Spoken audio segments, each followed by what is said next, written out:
Hey, welcome to the weekend edition of Technical Difficulties.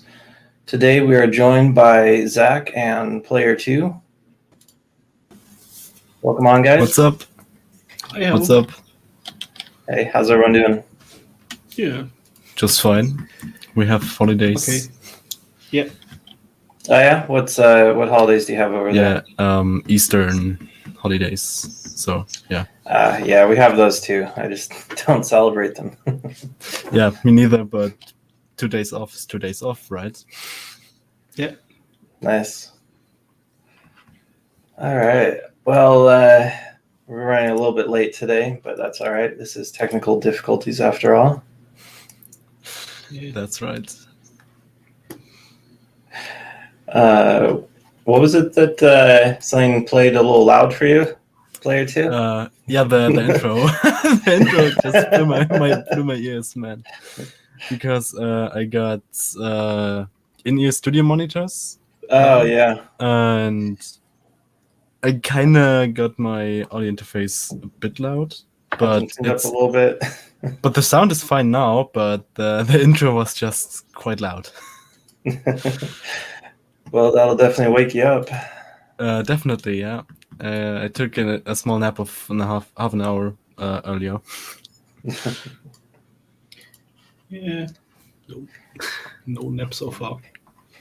But yeah, I got an Oculus Quest 2 now, and I tried to restart Virtual Desktop on my computer, and then suddenly the intro started, and I thought like, the fuck did I start that the sound comes up? Because the Quest 2 has a pass-through mode where you can see what the infrared cameras see. So you just can see an environment in black and white. Yeah, I actually got one just last week. I actually bought it for my girlfriend, and I had to test it out and make sure it all worked. Yeah. The pass-through is really cool too. Like, I wanted to see if there was a app you could install that could record the video feed from the pass-through, but I guess they disabled that for privacy reasons. Since you're on camera the whole time you're using it.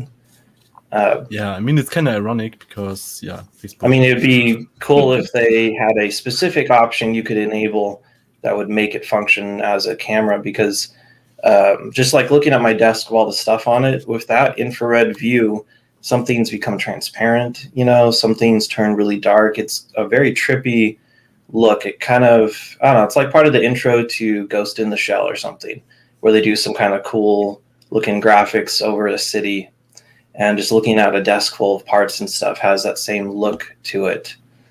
I was thinking I might just stick a camera up to the lens behind the headset so that I could actually record the feed, just to get a sampling of that effect.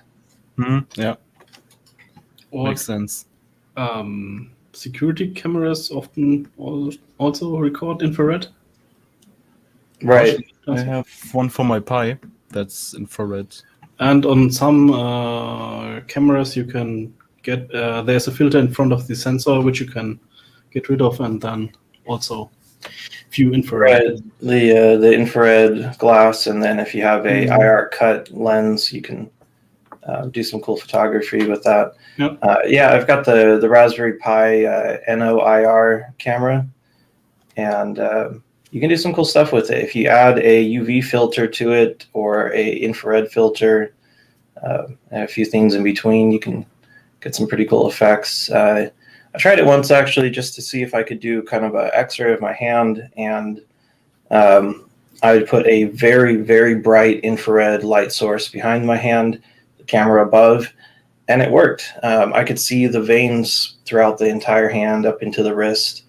Very, very clearly see all the veins, at least all the large ones. And the rest of the hand just looked kind of glowing, and the veins gave you the dark outline. So that was quite interesting looking. Cool. That's awesome. Didn't even know that was possible. Yeah, very, very bright light. I think it was about 1,000 watt incandescent. It's very hot. I think I got a little singed doing it. Might have burned the hairs off my arm, but it does work. Yeah. That reminds me, somewhere on Twitter I saw a video of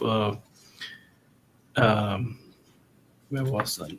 In China, there's apparently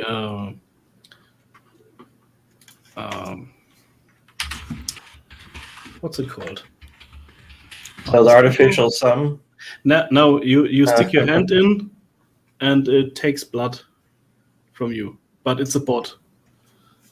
So it detects your veins, sticks the needle in, and takes some of your blood, and for analyzing it, and I think you have to be brave enough to do that. That sounds like the scene from Dune when the guy has to put his hand into the box, but he doesn't know what's in there. Something maybe stabbed. it's like some medical bots from Star Wars. It's just replacing your hand with a robotic hand or something. I've seen a lot of those robotic surgery tables lately, and they're very cool looking. Kind of scary in a way because sometimes they're used remotely, so the doctor is not in the room there. They're somewhere else and operating the machine, and then you just have assistants in the room with you. Very cyberpunk, though. You've got a robot doing a surgery on you with a doctor anywhere in the world. They could technically just have that that workstation installed in their room at home. Hopefully the kids don't get it. Right? The dog runs in, trips over the cord, The cat. I say dog and mine pops up in the window here. I could imagine having connection problems and the movement of I don't know, a scalpel or something. It's just that is a real problem for keeping them. focused and I don't know. They lose connection and the machine freezes exactly where it's at. So, you hope you're not in the middle of a cut or something. The future.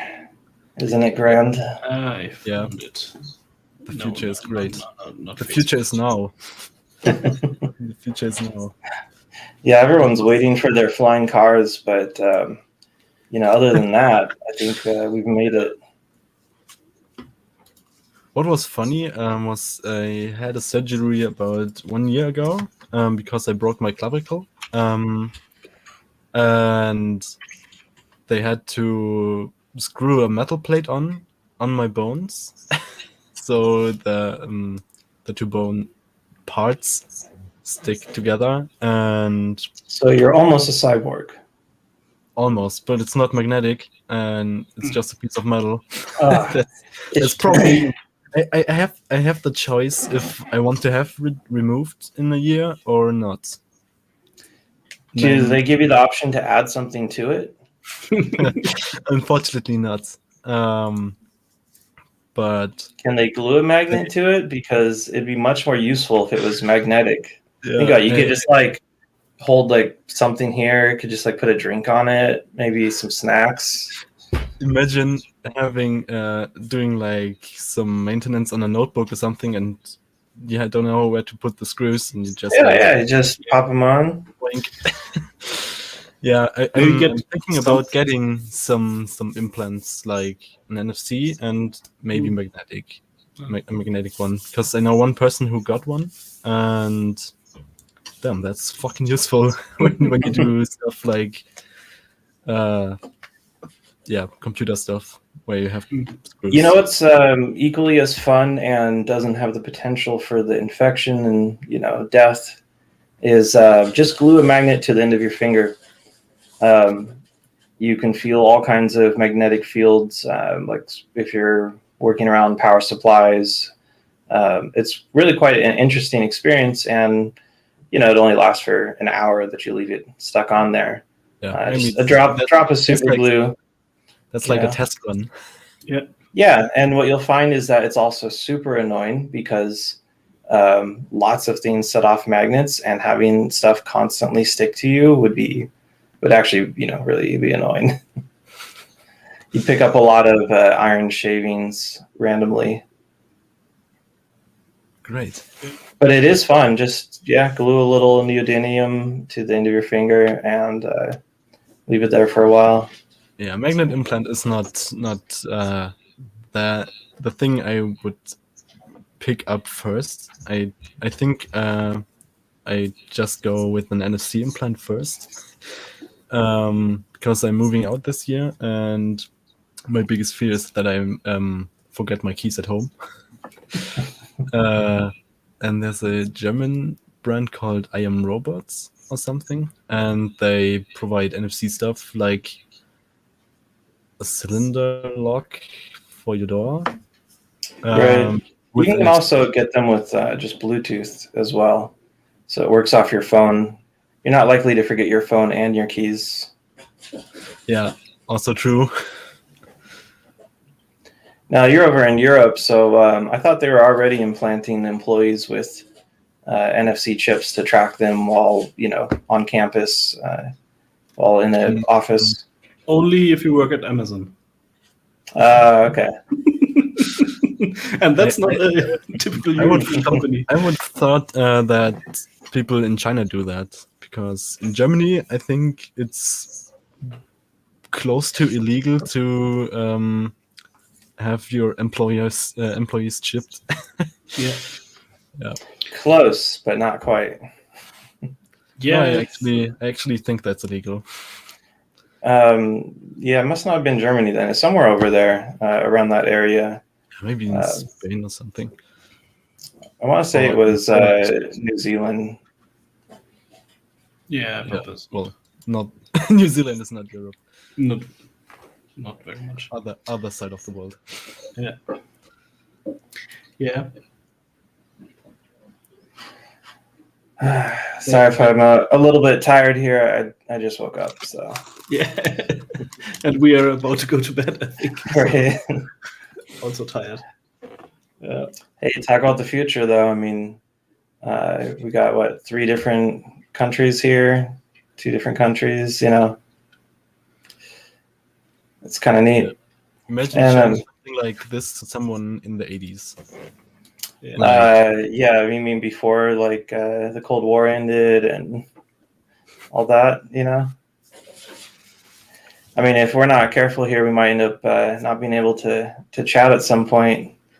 Our nations can end up at war again. Nah. We had 2 tries. No. We're good. Imagine a third try, though. That would be stupid as fuck. There's this rumor that the German military doesn't even have, or just only have 1 helicopter that works. That's truly ridiculous. As well as everything at the moment is working,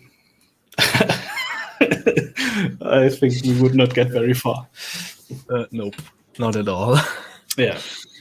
Yeah, I mean, in America, you're getting vaccinated, right? Already. Yeah, I actually already have been. Congrats. We're still waiting. Because, it was a pretty miserable experience. I've had a few vaccines over the years, and this was not the worst reaction I've had from one. Tetanus was much worse, but this was a very unpleasant one. Kind of hard to describe, but it was sort of like you sit on your leg wrong for too long, and your leg feels kind of numb. But then, when it starts coming, you start getting the feeling back after a couple minutes. It felt like that on all of my skin for about 6 hours. Ooh. It started about 2 hours after getting the shot. And then, of course, just the muscle pain from the actual shot in the arm. But yeah, that strange feeling with the skin. It's not unique to me, as far as I know. Almost everyone that's gotten the vaccine has had the same reaction. Which one was that? Pfizer. Ah, okay. That's the one that's most common out here. We just have AstraZeneca something, and it's only for people 60 or above.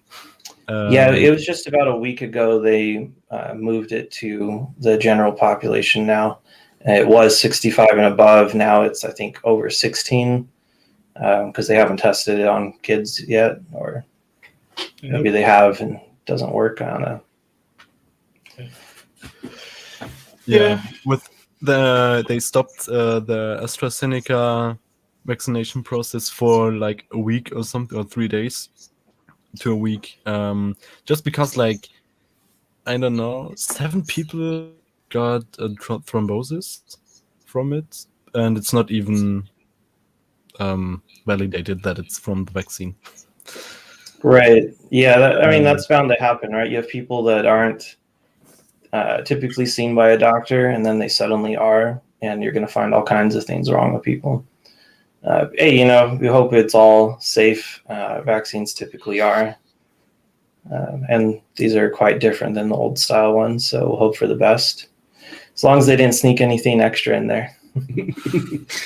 Where's my 5G? Where's my update? Where's my update? That cracks me up the most. It's like people who know the least of how things work are the ones who always, have all these. They have all these conspiracies about, insane things. Nanobots being injected into you. It's like, all right, if you could make a nanobot within the realm of physics that we have, then it can't really do much of anything. I mean, it's so dumb. In Transmetropolitan, there are things like that, but that's sci-fi shit right there. It is, although it's got quite a lot based in reality. That is absolutely my favorite series, really. I'm really enjoying it very much. A interesting bit of info on it is the actor Patrick Stewart. It's his favorite series, and he actually wanted to play Spider Jerusalem, just never could manage to get that to happen. I guess the guy who created the series wasn't really interested in having him play the part. Although I think it would be fitting because Jerusalem's supposed to be very old. He's just been taking so many, advanced drugs. It's been keeping him kind of looking like he's in his 50s. But I think he's supposed to be about 120 in the series. What the fuck? That's insane. Yeah. I haven't read that somewhere in the comics because It's kind of hinted at in it. You may or may not notice. Okay, I'm at issue 22. Yeah. It's a long series, and it's like actually interesting. So you're not just trying to like skip ahead. No, definitely not. It's there's no filler stuff. Right. It's just completely full of action. I would like to see it as a live action or an animated series. It's just the visuals in it are so, they're so foreign. Like it's so far in the future that you recognize some things, the cars or the shape of a gun, but the way everything works in it is just so bizarre. I mean, like he got a typewriter that looks like a ThinkPad. Right, like his typewriter, that's supposed to be an antique, and it's still something that's like way more futuristic than what we're using now. Yeah, maybe it's quite thick though, it could be a ThinkPad from this time. Right, it's like a retro computer from the future. Right. An IBM ThinkPad. Exactly. It basically looks like a Cyberdeck. I mean, it's got all the fixings. It does change quite a bit in the series too. Like he's got more than one. I don't know if it was intentional or just they didn't keep their drawings straight, but it's not just one machine he uses. There's several versions of it, which I have, taken screenshots of all of it. And for a while, I was thinking about building a prop to just completely mimic the look of it. You could probably just take a ThinkPad and paint it gray. Yeah, I was thinking of going with the mechanical keyboard and using the the typewriter keycaps. They're just the round ones with the little labels in the middle. Yep. Because one of the versions that he has typewriter keys on the keyboard. My deck has typewriter keys, but they are not round. Yeah, that's right. You used some of those. One of the things I liked on his on that drawing of his Cyberdeck is the side computer, like the little screen that is, I don't know, it's for video calls or something. That's a screen. I thought that's the camera, like an add-on to put on the corner of the screen. Yeah, something like that. I think it's got a little display in it too. I just like that it's kind of odd and out of place. Like he had to bolt it on because his old ass computer didn't even have one built in. There's some other pretty cool tech in there, like the maker, his maker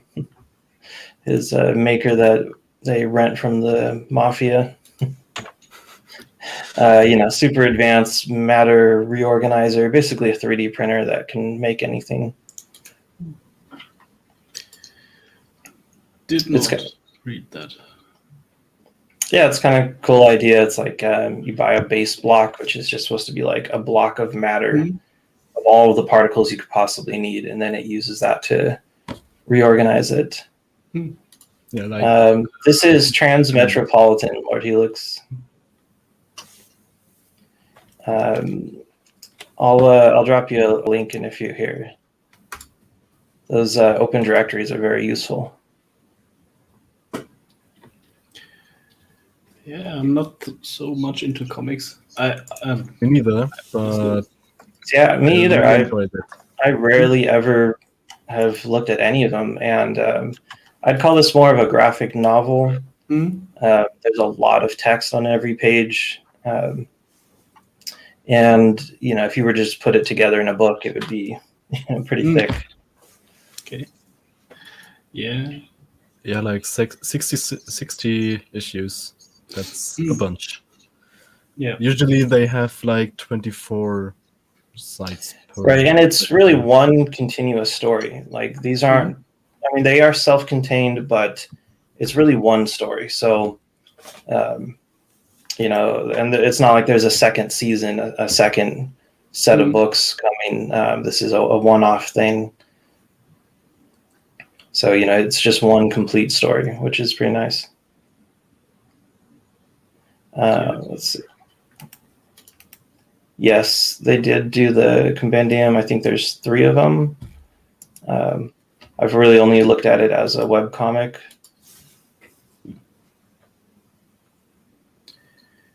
We'll have to look into that. At the moment, I'm trying to watch a series which is Better Than Us. Oh yeah, that was a good one. Recently found it on Netflix, and now, it takes some time if you don't have the time to watch it. Yeah, but, yeah, getting close to the end now. Yeah, I think it's nice that it's a Russian series, so it's a bit different. The US series all have their own style. German series are sometimes hard to look at. It's a bit weird. If you live in Germany and watch television, most of the shows you watch are from America, like, I don't know, Big Bang Theory, How I Met Your Mother, or whatever.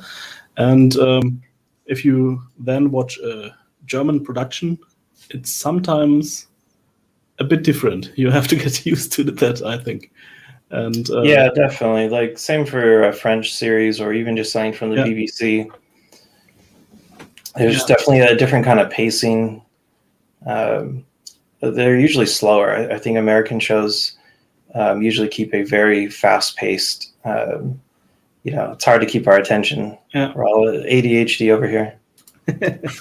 Yeah, same I think over here. on Netflix, for example, at the moment is a series called Biohacker, I think. which we wanted to start to watch, but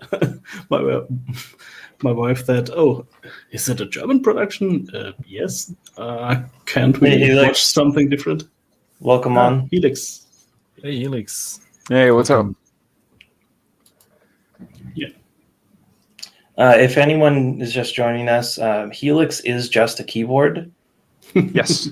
Yes, I am. Hello, keyboard. Sometimes he comes on as a dog, but that's just the keyboard representing itself as its spirit animal.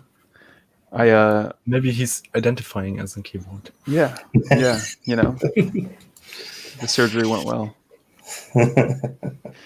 No, I felt bad. I can't stay up as late as I used to. So when you invited me on for the keyboard night, I really wanted to show this thing off, but nope, I can't stay up that late anymore. But yeah, here we go. No dog, nothing like that. Keyboard Just is a also keyboard. very great. Thank you, man. That's It's kind of rough, I think. Like the letters didn't come out as clean as they could have. Like it's kind of blurry right there and right there and right there. But half me thinks that like we'll bring you up into solo so you can see that thing up close. there we go. Oh, and I had like these equipment tags ordered so that like there's my tiny little Omanite logo. It's the Pokemon, and then that QR code goes to my website. But man, they were surprisingly expensive, but it's nice.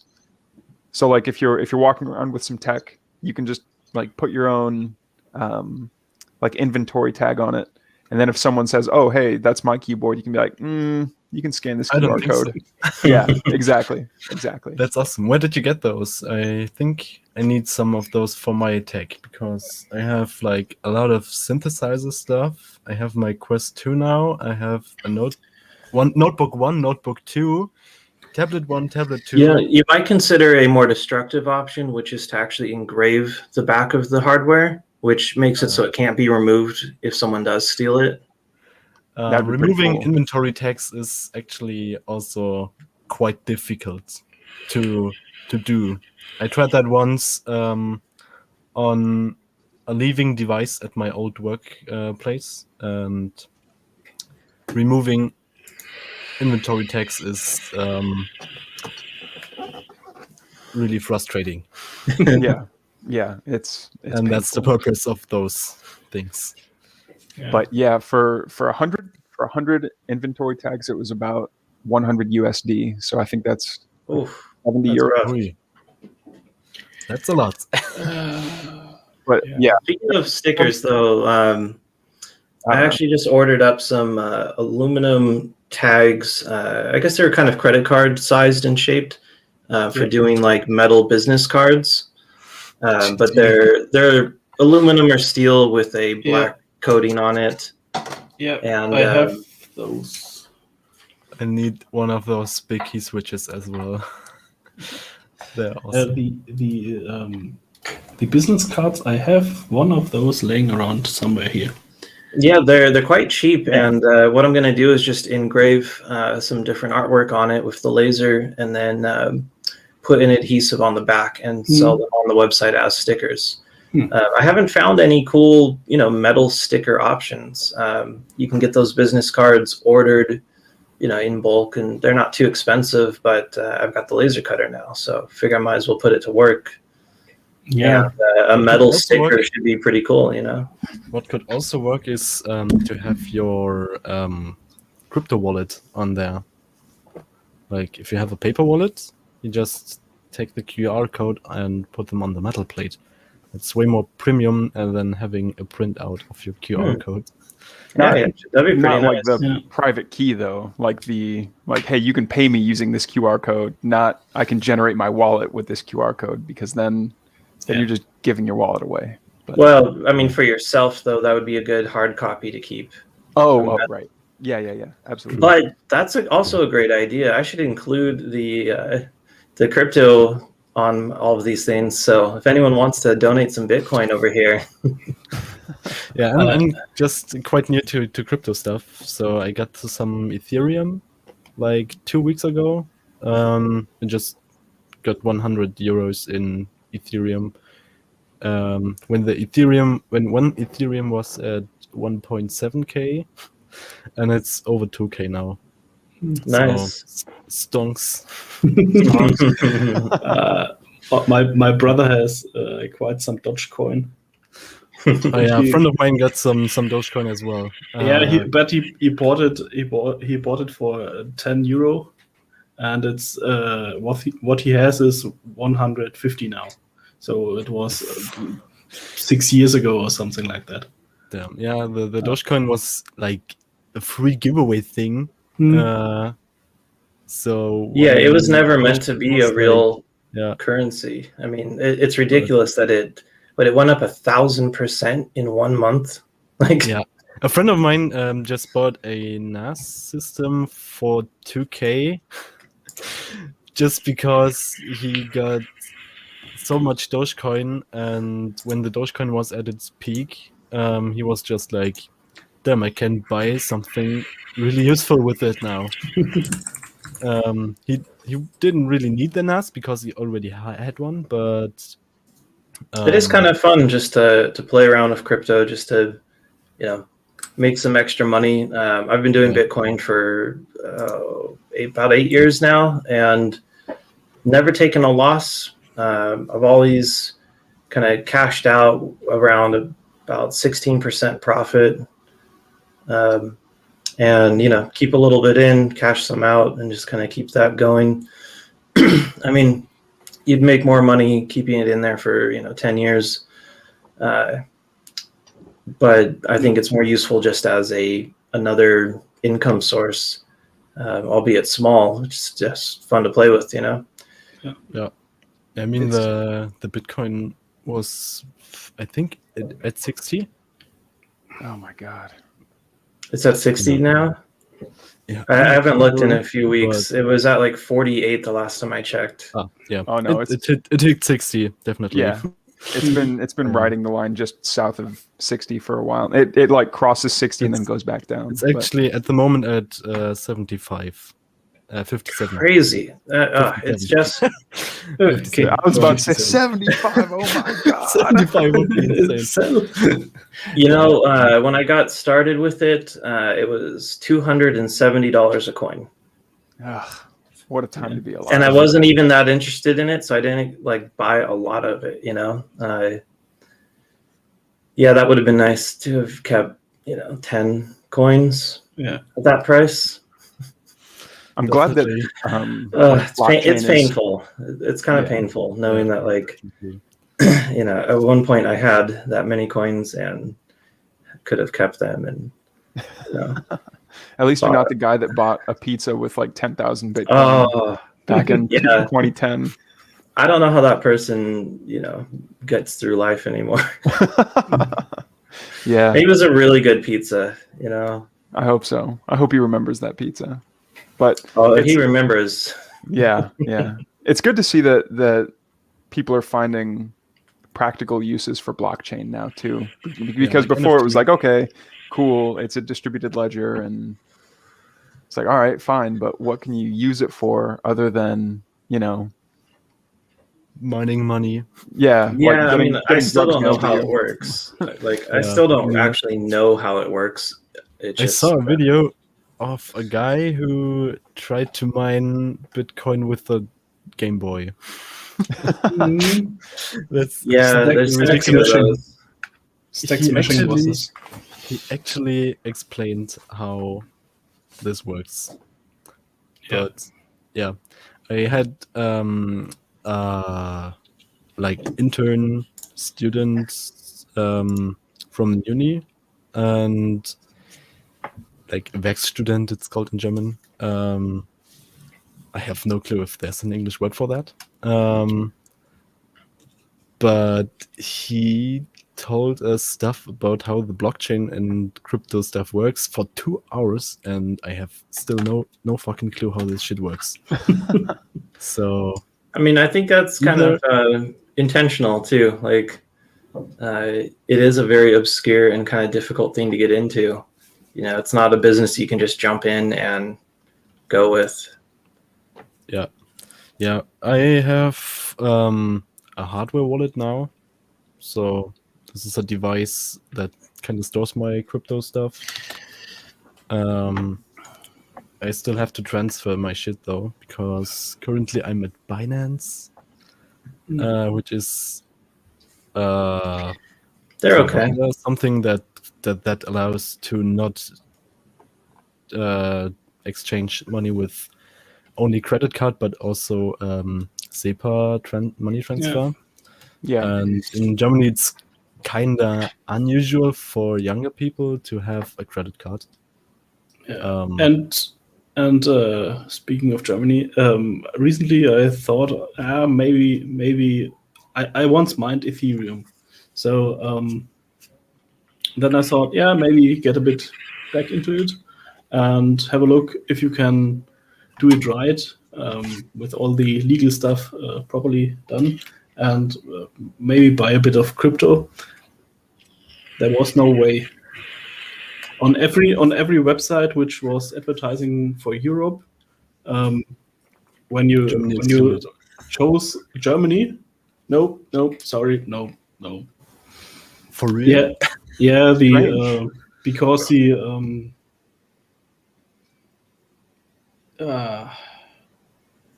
Bankenaufsicht, the Jesus. the central banking supervision, I Overseer. guess, something like Yes, that. supervision. So they just Yeah. decided no on Ethereum.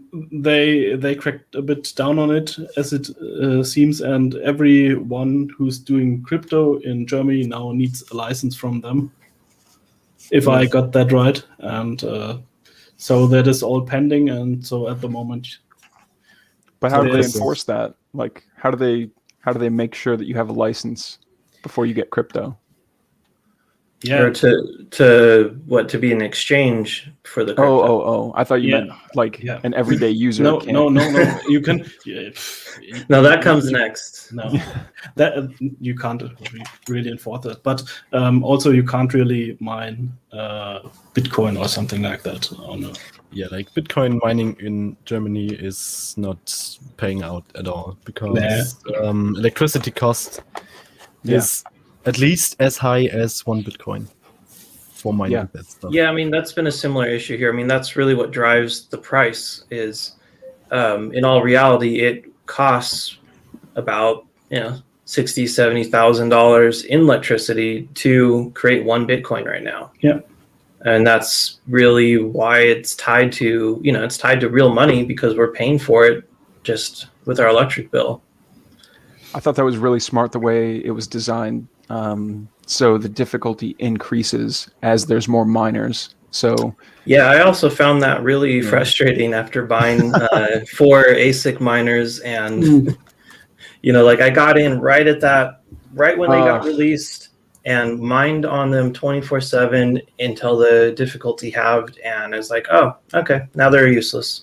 yeah. But still, it was about 16-17% profit over the cost of the machines, and electricity was free at the time, so Yeah. it was a good setup. That's why And you boy, have to do find. they put out Sorry, go ahead. they put out some crazy heat. Running 4 of those machines in a 2-bedroom apartment, that was just insane. But like I said, the building had free electricity for everyone, so I just got myself one of those portable air conditioners and stuck it next to the machines, and it was just cranking those things. Good times.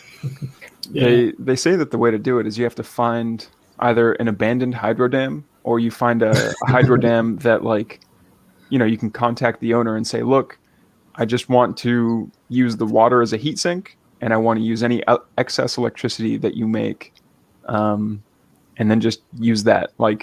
And you can pay them or whatever, you can cut them in on the deal. But once you have unlimited electricity and unlimited cooling, you have 100% profit.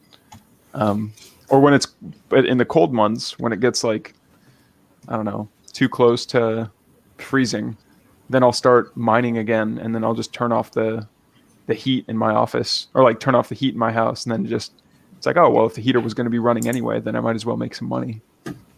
Yeah. But yeah, like you said, the rate at which you would mine and make any sort of money, even electricity costs aside, like let's say you get into a mining pool, like Slush Pool or one of the other mining pools, since it's calculated by hash value, like what chance does a GPU really stand, or even the ASICs? Like now that there's factories that mine Bitcoin, it seems like it's gotten away from the individual user being able to do it, which is a shame, but Yeah, and that's where Litecoins can be interesting. It's just their value hasn't kept up. yeah. While I was running the ASIC miners, I also had some Litecoin miners too, which were just some purpose-built little ARM single board computers, and it's fun too. One of them I mined early on was called a Phoenix coin, and I had about 3 million of those coins, 4 million of those coins I mined in one day. It was like the day it started, and had no value of any kind. A friend of mine contacted me a couple years later and was like, "Hey, have you seen Phoenix coin has just shot up today?" And it's like, "Oh, that's cool. I do not have my wallet for that anymore." This was the very first thing I ever mined, and I had no idea how to make proper backups, and I had it saved to a flash drive. So I guess that is a proper backup, but no backup of the backup in the flash drive was lost. So unfortunately, that was around 60 grand for that one, 50 grand loss there, because the coins were still worth virtually nothing, but I had millions of them. Yeah. The friend who got a hold of me, who basically had the exact same thing happen. We mined together, and he had the same Litecoin miner as me, and he couldn't recover his wallet either. He had from a hard drive that failed. Between the two of us, I think we had about 100 grand worth of it. It was like, that could have been like a nice used Corvette or something. Hey, we got Lydia joining us. Welcome, hey guys. What's up, Lydia? How's it going? All right, we were just talking about our losses in Bitcoin mining. I have a terrible story about Bitcoin too. Litecoin, Yeah. Yeah, way back when Bitcoin first came out and nobody knew what it was. I read about it, like back when you could just mine on any old junk CPU. And I took an old laptop that had like a dead battery, and I threw it in the corner, and I said, let me mine some of this. And I left it running there. And I don't know, a day or two later, the power went out, and the laptop had no battery, so I go to boot it back up, and I'm like, oh, I forget how I got this thing running, and I'm like, this is never gonna go anywhere. And years later, I'm like, if I just left that thing running in the corner, I could have had hundreds of thousands of dollars. Probably millions, actually. Yeah. Thanks. Yeah. That feels so much better. Almost. Yeah. I mean, it's with stocks the same. If you know it beforehand, then it would be easy to be rich. But I mean, that's like the same thing for the Bitcoin I had. I mean, I think he just said it's up to like 70,000, so I probably would have had close to 500,000 just from a few of them. It's ridiculous. Oh. It's really interesting though. Sorry, go ahead. Yeah. Okay. This is just like in Back to the Future with Biff's sports magazine. Right. Yeah. Old Biff. I mean, if you could travel to the past, you would probably just buy a shit ton of bitcoins just to be fucking billionaire now in the future or in the present. And then I could tell Elon Musk what to do. He works for me. I would go with GameStop, I think. With GameStop? Yeah. Which is a good point, though. Just buy Tesla stock and wait, 2 years, because the price shot up insane. One of the biggest jumps in any stock ever. I thought it was interesting that I don't know. I don't know what it says about human nature that, first off, the guy that invented Bitcoin had the foresight to be completely anonymous. We still have no idea who Satoshi Nakamoto is. Well, we have a couple ideas, but we also have a couple of fakes. But also the fact that, like, okay, not only did it, just the ripple effects of, okay, there was that summer where GPU prices like doubled or tripled, or there was suddenly it's like in legislation around the world, and this is like an open source software that was just a gift to the world. And then I don't know, somehow it drove people to be like, you know what? I don't care if it's consuming more electricity, which means that, where does that electricity come from? Is it from fossil fuels or nuclear, or does that affect the electrical grid? It's weird, not weird, but it's like fascinating to me that something that was just freely given, and you can look inside to see how it works, has changed just so much. And I don't know how normal fiat currencies are going to compete with it, because one day, like, are you going to be able to buy your groceries with Bitcoin? Are you going to be able to like buy a house with Bitcoin? I mean, of course, I was smart to stay anonymous, because imagine the enemies you made. The people who run the Fed, who run all of the other world banks. I'm sure they would love to see that person dead and Bitcoin destroyed for good. And it's here, basically it's here to stay. There's no way to remove it. Even if you made it illegal, you made it go black market entirely, that would just make it more popular. Yeah, I mean, drugs are illegal and people still have them. Yeah, So but making stuff illegal doesn't do anything at all. Yeah. I think Code's they out will. there. Yeah, they will regulate the crap out of it, and then it's maybe not enough fun. It will not spread very far, I think. But only my thoughts on that. Well, I think it's already moved past that point. It's already in the world, and you can exchange virtually any currency for it, and move it around freely. I mean, somewhat freely. There's certainly effort made to, track it and keep an eye on things and charge you taxes on it. The IRS tried to destroy it with taxing. Around the time I got out of mining with the machines, they added some laws, like they tried to tax you like a 30% tax on it every time you would exchange it for a U.S. currency. Obviously, that didn't work.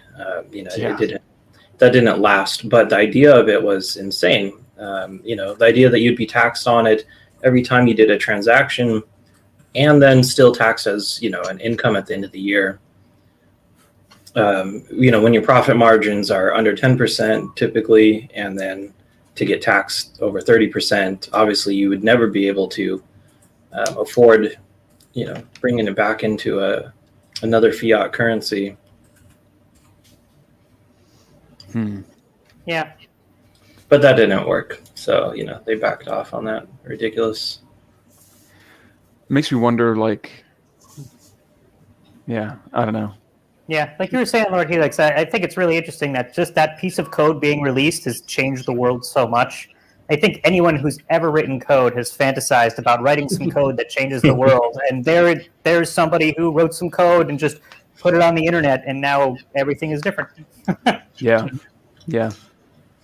And then to think, going back to like that guy keeping his identity hidden, the Genesis block, the very first, like block 1 of the blockchain was, I don't know how many Bitcoins, but like I'm sure the first couple are all owned by like the OG Satoshi Nakamoto. And then I don't think he's ever going to spend them if he's still alive. But like, I hope that guy mined 1 million of them before it got released, so that he's now the wealthiest person on the entire planet. Because clearly he's got some good intentions. It'd be kind of nice to think that this person's sitting back there somewhere, maybe pulling the strings on a few other billionaires, because the guy would be a trillionaire. I'm wondering what. Amazing. So Microsoft bought GitHub, right? And the whole They buy everything. They the whole also bought Discord. repo is hosted on GitHub. So Well, they're buying much- Discord. how much information does Microsoft have on who has access to make changes to the core Bitcoin repository? Like, All of it. that's what I mean. Like, that's scary. Like, what if, like, how far of a stretch would it really be for some government to be like, hey, Microsoft, you're going to tell us who has access to all this stuff. Hey, ISPs, you're going to tell us where these people live. Hey, people that took down, the US dollar, I really hope you like living in a small cage. And then that's it. And then it's wiped from GitHub. And yeah, you have the current version that's up and running, but it doesn't get maintained anymore. It's just at what it is. The reason I think that won't happen is, as much as the central banks and everything are obviously not happy with Bitcoin, you can bet those guys all went out and they bought Bitcoin. They could see it rising. There's no reason to think that they wouldn't go and just drop $1 billion into it and sit on it until the price goes up. You think about how you can manipulate it. It's just like manipulating stocks, except for it's not illegal. You can manipulate crypto all day, every day, and it's what they do. Might be why it's so volatile. Well, of course it is, because you have these groups that get together and agree on when they're going to buy and sell, so they can make the price fluctuate. And as long as that's legal, then there's hedge funds doing this. There's people that normally would try and do this with stocks, but it's very risky. And they can do this all day with Bitcoin, and there's no risk to them, no criminal charges. I mean, obviously there's risk of losing money, but they don't have to risk going against the SEC, which is probably the scariest government agency that exists. I just miss when it wasn't like the whales, when it wasn't the billionaires that could change the price of Bitcoin, when it was just like day-to-day users that were like, you know what, today I'm going to buy 100 coins. But then they're like the Bitcoin billionaires like Roger Ver, and anyway, I'm not going to go down that rabbit hole, but it's not as egalitarian, I think, as it's set out to be, because there are those people that got in early and they made their money, but now they're staying in it, and then they're intentionally manipulating it such that it's less friendly for an end user, one of us, to just come in and be like, oh, I think I want to buy Bitcoin today. Nope, it's going to go down $20,000 tomorrow. But then again, that's use it at your own risk. I saw posts of people that like basically refinanced their house, or like they took out $100,000 loan on their house, bought Bitcoin, and then it tanked from like 800 to 400, and then they went swimming with cement shoes because they couldn't handle it. So there's a lot of personal responsibility that goes into it as well. Now, you're absolutely right, though. The people with the wealth control the wealth, and that's how it's always been. And Boot hit the nail on the head there just by saying that, it's never going to go away now, no matter what, because all the people with wealth, once it started to become a thing, got involved, and now they're making money with it. So if it goes away, they'll stop making money. So it will never go away now. They're all into the system now as well, and using their wealth to control it as much as they can. So, again, all the people with money are making money, and all the rest of us are, scraping off the bottom. But then it goes back to, the people that started originally. Once everyone has accepted it as a national currency, or, it's really gotten a mainstream vibe going, and all the billionaires have sunk their money into it, Satoshi could just go and sell every single Bitcoin he has, flood the market, kill the price.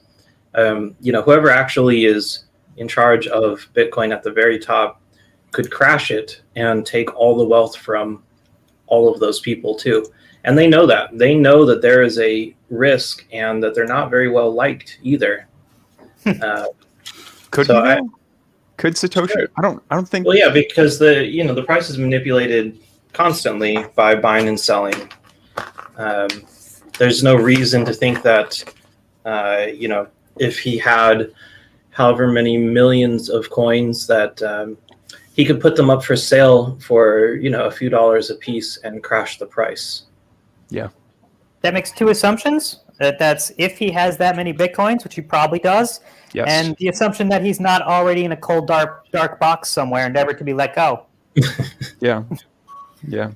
They may That's have already true. tracked him down But and gotten rid of him. then, there's also the next, 1,000 people that also have almost as much, as many coins as him too. I mean, Yeah. I guess they could all be in a cold box somewhere, but All those original people, it's a good thing they stayed anonymous, because I would not put it past a lot of governments to disappear them for that kind of thing. I think you brought that's up like a really interesting point, Boot, about the altcoins, though. Like, even getting away from the currency side of things and buying, Starbucks or a house or a yacht or whatever. Like, yeah, Bitcoin's the OG. It's worth the most. It's what everyone's sunk their teeth into, and everyone's like doing all this analysis on it. But like, just the innovation that's come out for different things. Like, now people are using blockchain for like inventory management or to track changes in code and stuff. Like, yeah, the money's cool, but I don't know. I'm just a big fan. Like, it's actually seeing practical use outside of making rich people rich. Like, it's affecting physical things, not just, the point system that we call money that we can trade in for food or whatever. Point system. That's all money Yeah. is. It's just like, it's the points. And then if you die rich, you just die with a high score. Your kids get it. pretty much it's like a popularity vote, Inherit your high score. Yeah, they do.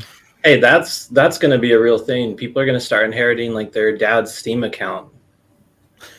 Oh, God. Then I really hope that an ex-colleague of mine has a son one day, because he got like, I don't know, 5,000 Steam games or 6,000. I don't know, God. but a shit ton. I mean, there's all kinds of digital things now that are, I mean, they're very real. They're just bits of code, but even a byte of code has a physical weight in the universe. Yeah. There's still actual mass. It is a real thing. Let's see here. Let's see what Riskable has to say. Hey, welcome on. Hey, you guys know I work for a huge bank, right? Do you? Yeah, let me tell you something about Bitcoin. They've been talking about it for years, and they've been dying to get into it. There's only one problem. They're not legally allowed to. What? Yeah, the banks are forbidden. Well, at least U.S. banks. The Fed doesn't let them trade in cryptocurrencies. It's Yeah, not you know recognized as a that's currency in the US. changing. They're not allowed to touch it. No, No, that'll they- change soon they- enough, though. Sort of are allowed to work with Ethereum. So they're kind of all over that, but that's only because they can't. That's the only thing that they can be all over. If they could, they would be all over Bitcoin. And one thing that would change immediately if the big banks got into it is it would not fluctuate in price like it currently does, because there's all sorts of mechanisms that kick off to protect their own assets when things like price collapses occur. So as soon as they see the price start dropping significantly, they have mechanisms to flood money right back into it to stabilize it. And they do this for all sorts of things that they invest in.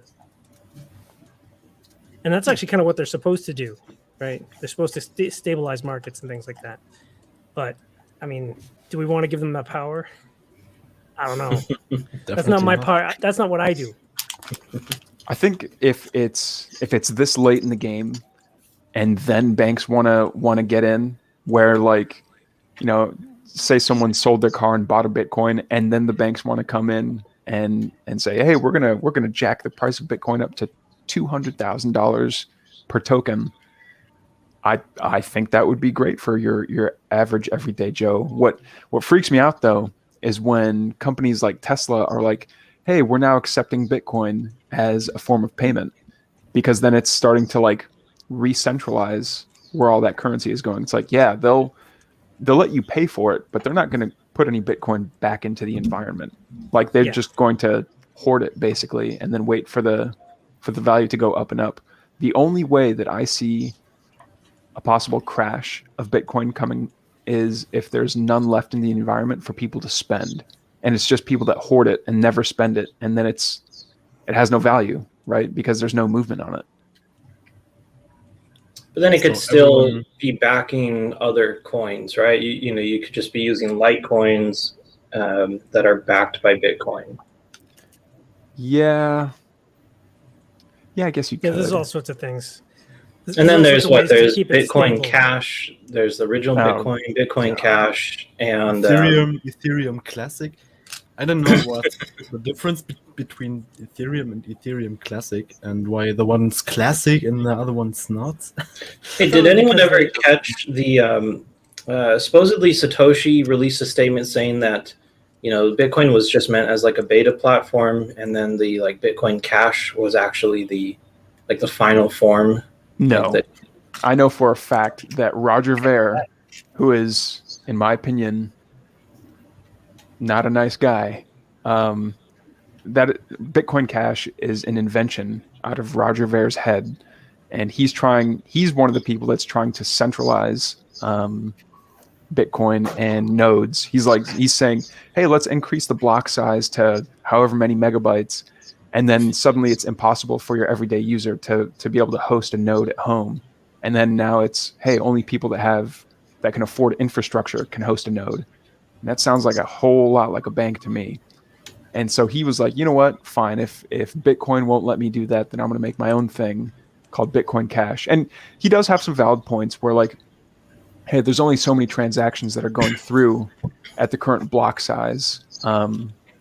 I couldn't tell you off the top of my head what the size limit is on each block. But yeah, it's real. Like, there's only so many transactions that can go through, and it takes 10 minutes for something to go through. But last I checked, the last I was like really heavily studying into it was when segregated witness, like SegWit, got pushed.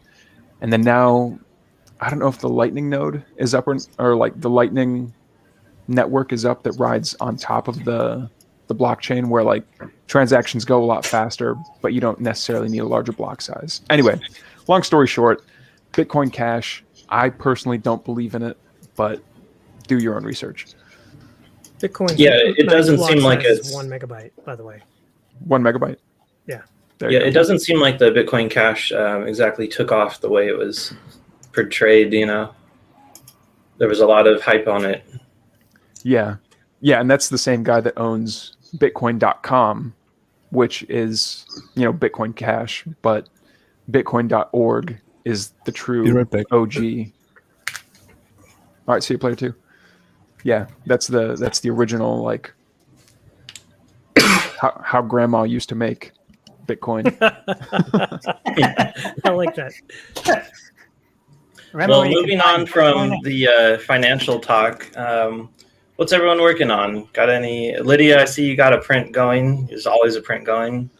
I try to keep it going as much as I can. My print's kind of boring. I'm just reprinting some of those plates that I put out recently, just because I wanted to fix the dovetails. I've been tweaking this dovetail library because I apparently love getting into the weeds and perfecting very small things. So I'm Show fixing everyone up this what you have there. dovetail library here. Ooh, So I can get like a good It looks angle nice. here.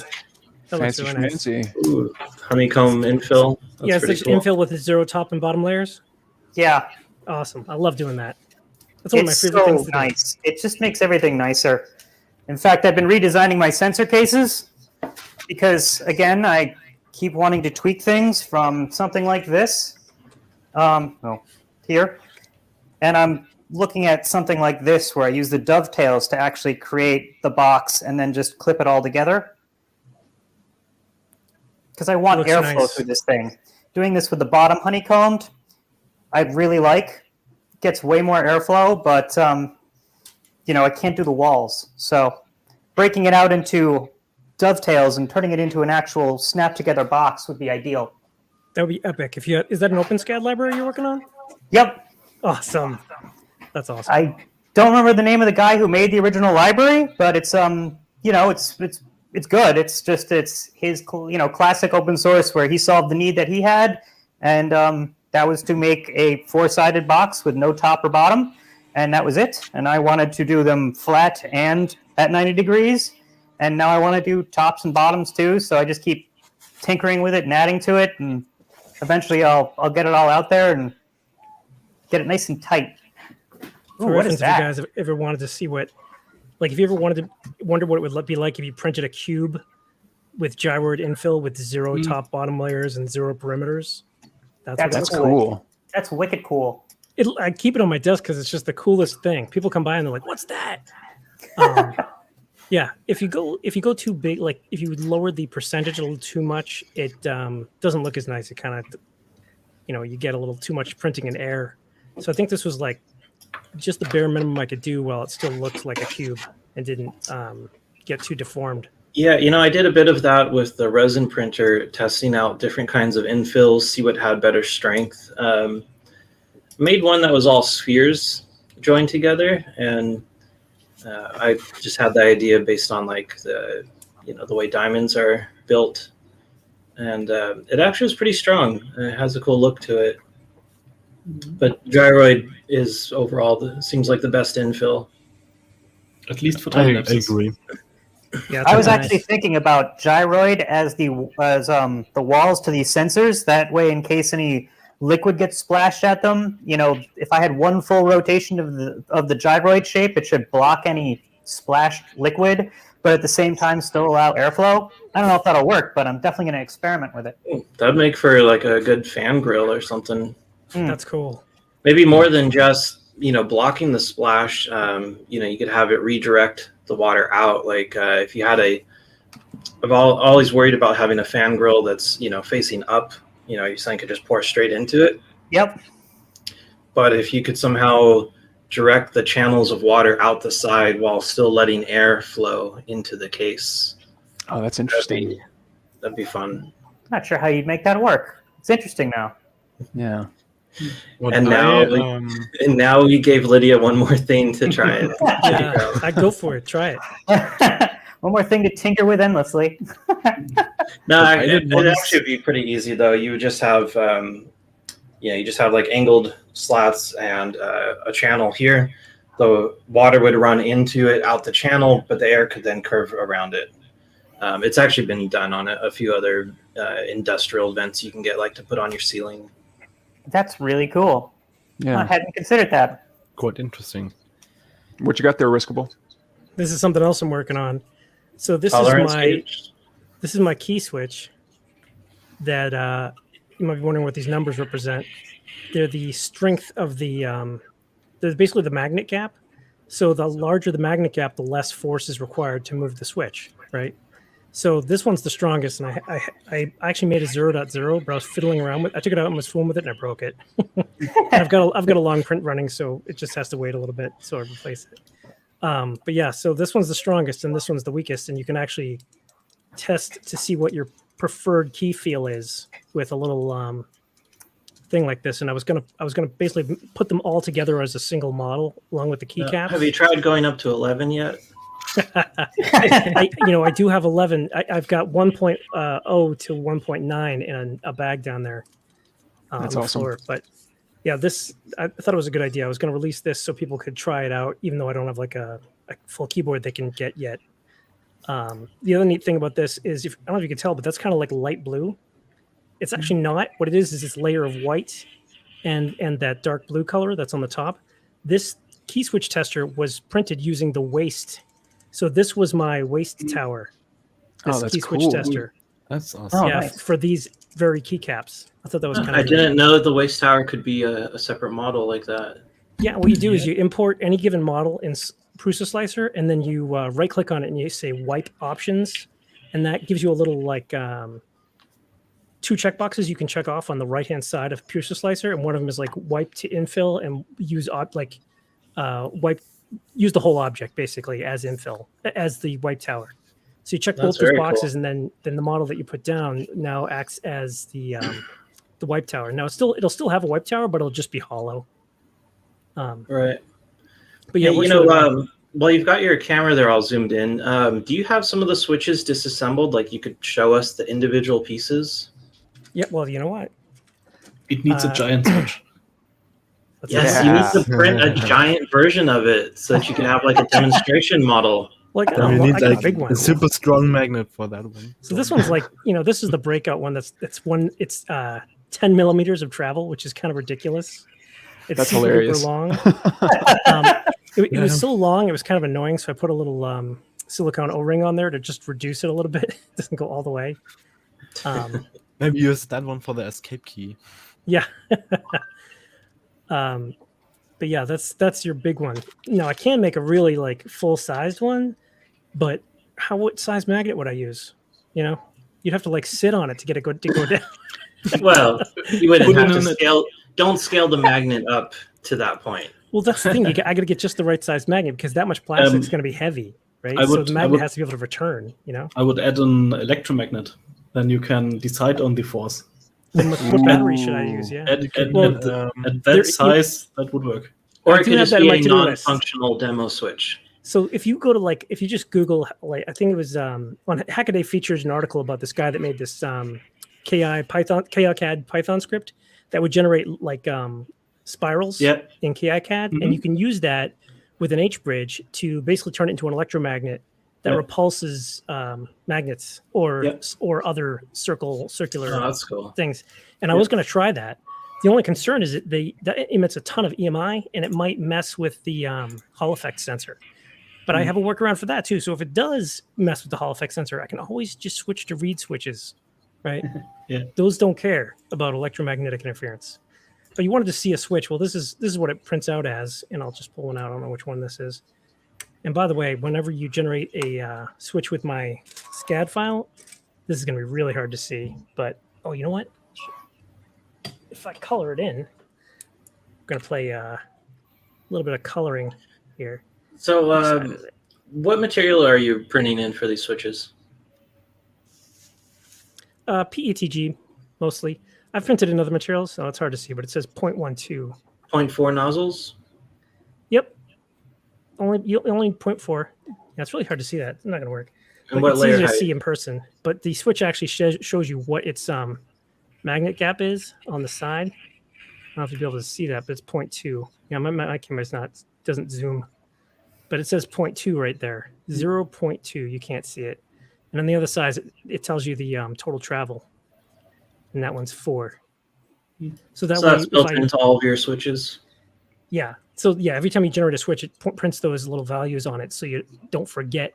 Because it's easy to have like a bowl of switches, whatever, like you're using to organize them. Right. And I lose track, so I started doing that. Hmm. But So, this is the switch. If you want to see it come together. Ready? This is the hard part. There you go.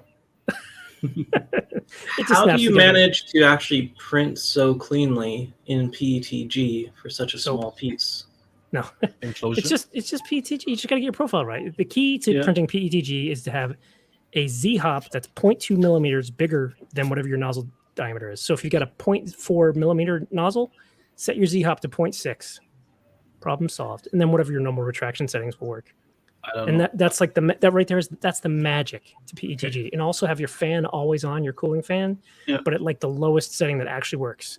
Because Why if you is set it it to such like a 10%, it's not short going to actually Z-hop? spin. What was that? Why such a short Z-hop? Because let me switch cameras here. Does that help scene with the transitions are working. stringing? You have no idea how hard it was for me to get that working. And then to memorize the keystrokes, that was a different challenge altogether. So so let's say my finger's the nozzle here, and I'm coming along, right? I'm coming along printing, right? And now I'm going to move from point A to point B over here, right? The Z-hop, normally, if you pull it up so high, you'll end up with this long string, and then it gets dragged across, right? But if you pull it up just a smidge, just the right amount, it causes it to slice the end of it off as it's moving across the print bed. Okay. That's why you don't want it to be too tall. But if you don't set it tall enough too, then you can actually like catch on the other parts of your print. So then you'll create a bridge from point A to point B with these tiny little strings everywhere. So you want it to come up, and any strings you want to just sort of like fall off the edge and not stick from one side to the other. Because if they stick from one side to the other, they can actually get caught in the nozzle the next time you come around. The other really important thing too is if you can get a sock for your hot end, and that prevents the blobs from building up on the sides.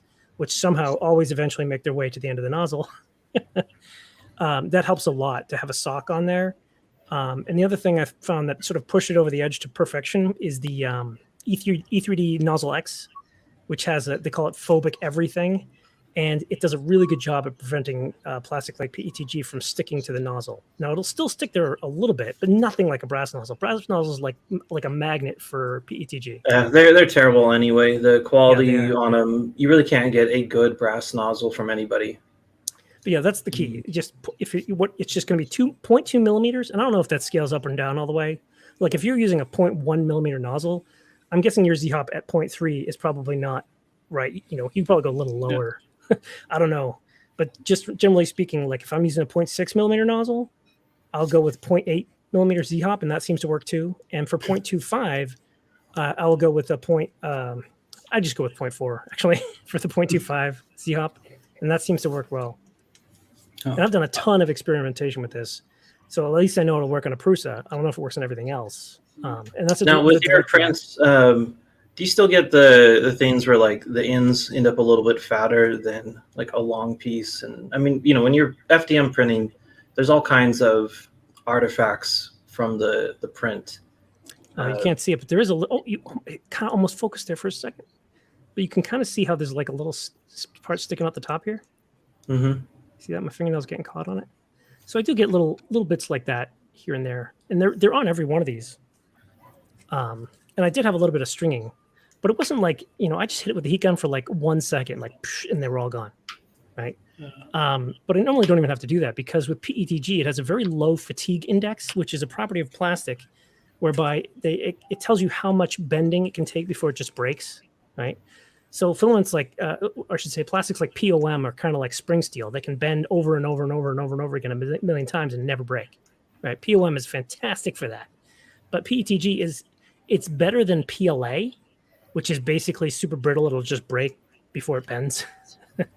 I mean, it'll bend a little bit, but you'll see it get white wherever it's bending really quickly, and then it will break there. PETG will also do that, but you'll get a lot of cycles out of PETG before it actually breaks off. Yeah, I've noticed that PETG will kind of stretch and almost form a hinge point when you start flexing it back. And you'll see it gets white at that point. I mean, if it's not a white filament, but you'll be able to see that wherever it's bending, it gets white.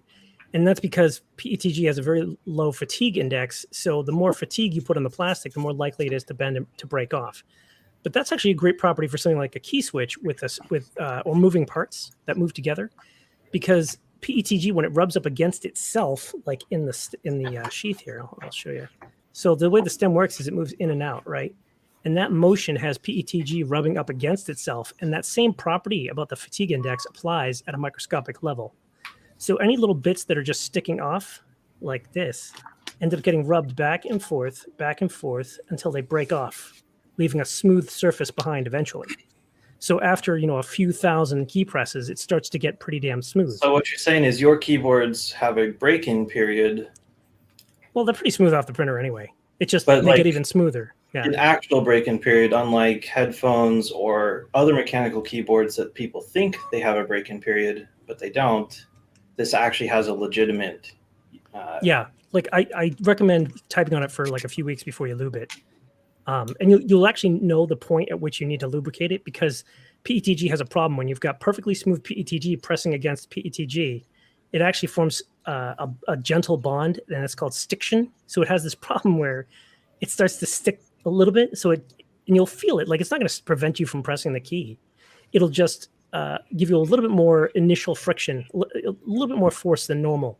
And you'll feel that in the key press. So that way you know precisely when you need to lube. That's the point at which the PETG has worn itself down to a perfectly smooth surface.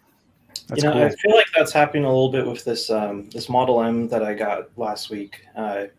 Overall, it's a pretty good. It's in very good shape, but there's just this little bit of friction to overcome on some of the key switches. I was thinking of lubing it. I know it's an Alps switch, but you could still throw some lube on there for the plastic to rub. So this is a beam spring, but it has the same kind of plastic as your Model M, which is just ABS, right? But it's actually two different types of ABS. So basically, you should have a white ABS inside there, and in a black one, if memory serves. Yeah. And they're both just ABS, but they've had an additive applied to one of them so that they're just everyone's ever so slightly harder than the other. And when plastics rub against each other, you don't want them to be the exact same hardness because then you end up with a lot of stiction, like the PETG problem I was just talking about. So basically, what's going on is your Model M's plastic is really, really old at this point. So what's happening is it's creating a rough surface that's allowing it to bind a little bit in a few of them, right? Yeah, it's because the white stuff, I forget if it's a white or the black, one of them gets a little bit more brittle over time and gets a little stickier, right? And the only solution to that I'm aware of is to just lubricate it. That's cool. Yeah. It's never going to fix itself is basically what I'm saying. And this is an IBM beam spring, by the way. Are It's you really using, loud. I'm sure you can hear it. Are you using SA profile keycaps? Well, this is a original IBM beam spring, whatever that is. But usually I use Risky Cap profile, which is just like DSA, right? Oh, okay. But it's got Okay. flat sides. So do I have a DSA? Well, this was supposed to be DSA. I printed it, but you can see, I don't know if you can see that, but it's got rounded sides. So it's got like a curve. It's not accurate. This was one of my earlier prototypes when I was trying to get DSA working. But the Risky Cap profile is the same exact thing, same dimensions, except the sides are perfectly flat so that you can print it on its side on your 3D printer. Actually, I got it. And the top is flat too. Yeah, so it's meant to be printed like this. There we go, like that. Okay. On your 3D printer on its side. Oh, There we cool. go. So if you imagine that's flat on your 3D printer, what ends up happening is the layer lines run this way as you're printing upwards, right? Which means that as you come off the printer, this top side will feel perfectly smooth because that's the direction the layer lines run, right? So if you try to pull it this way, you'll feel those layer lines. It'll feel a little rough on your fingertips, especially if you used a larger layer height. But if you pull it this way, it'll feel super duper smooth, like super slick, because that's the way the layer lines run. Yeah. Well, that's a great idea. I'm gonna have to try that. So always print your with keycaps on their resin caps. side. It's very But you clever. You can't print like DSA on its side because it's got those curved sides. So I came up with the Risky Cap profile just to solve that problem because I love DSA. I love it. I love how low the keycaps are. That's just my thing. But it's annoying to print because you have to print them flat, and then you have to spend a gazillion, minutes sanding and then shaving the top off to make it smooth, like I did on this one. So I haven't cleaned it up. You can still see like the little dust particles, or see those white. That's just the dust, the plastic dust that built up in the little cracks. And that's glow in the dark filament in the white, by the way. Yeah, Nice.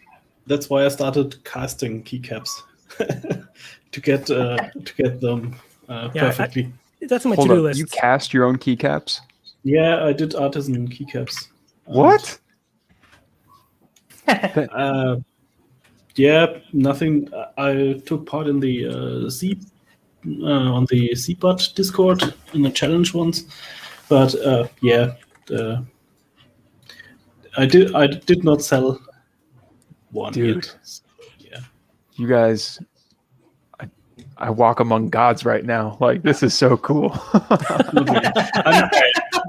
I'm You can't just say you cast custom caps and then not show us one. on my Instagram, or You can do a screen share here. We can pull that up. one moment. I'm sure he uses something similar to get his awesome mustache, that perfect curl. Dude, that is.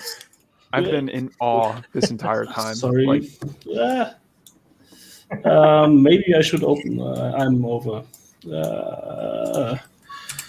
Instagram. I think I have one on Instagram. Oh man, I got to get my green screen or whatever working. That looks so awesome. Zach, that looks awesome. Thank you. Having you in the lower right-hand corner. Good job. Yeah. That is, for example, that is one artisan I did. Can you open that up larger? Yeah, the thumbnail makes it look like mold growing on the earth. Where do I have that picture?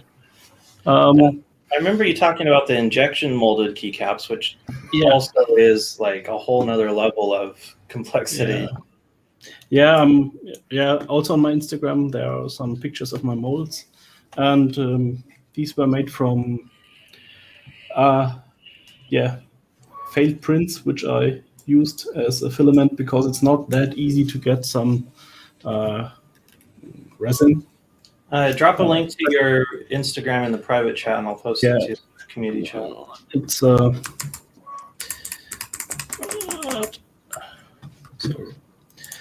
Well, I can just just copy paste that, I guess.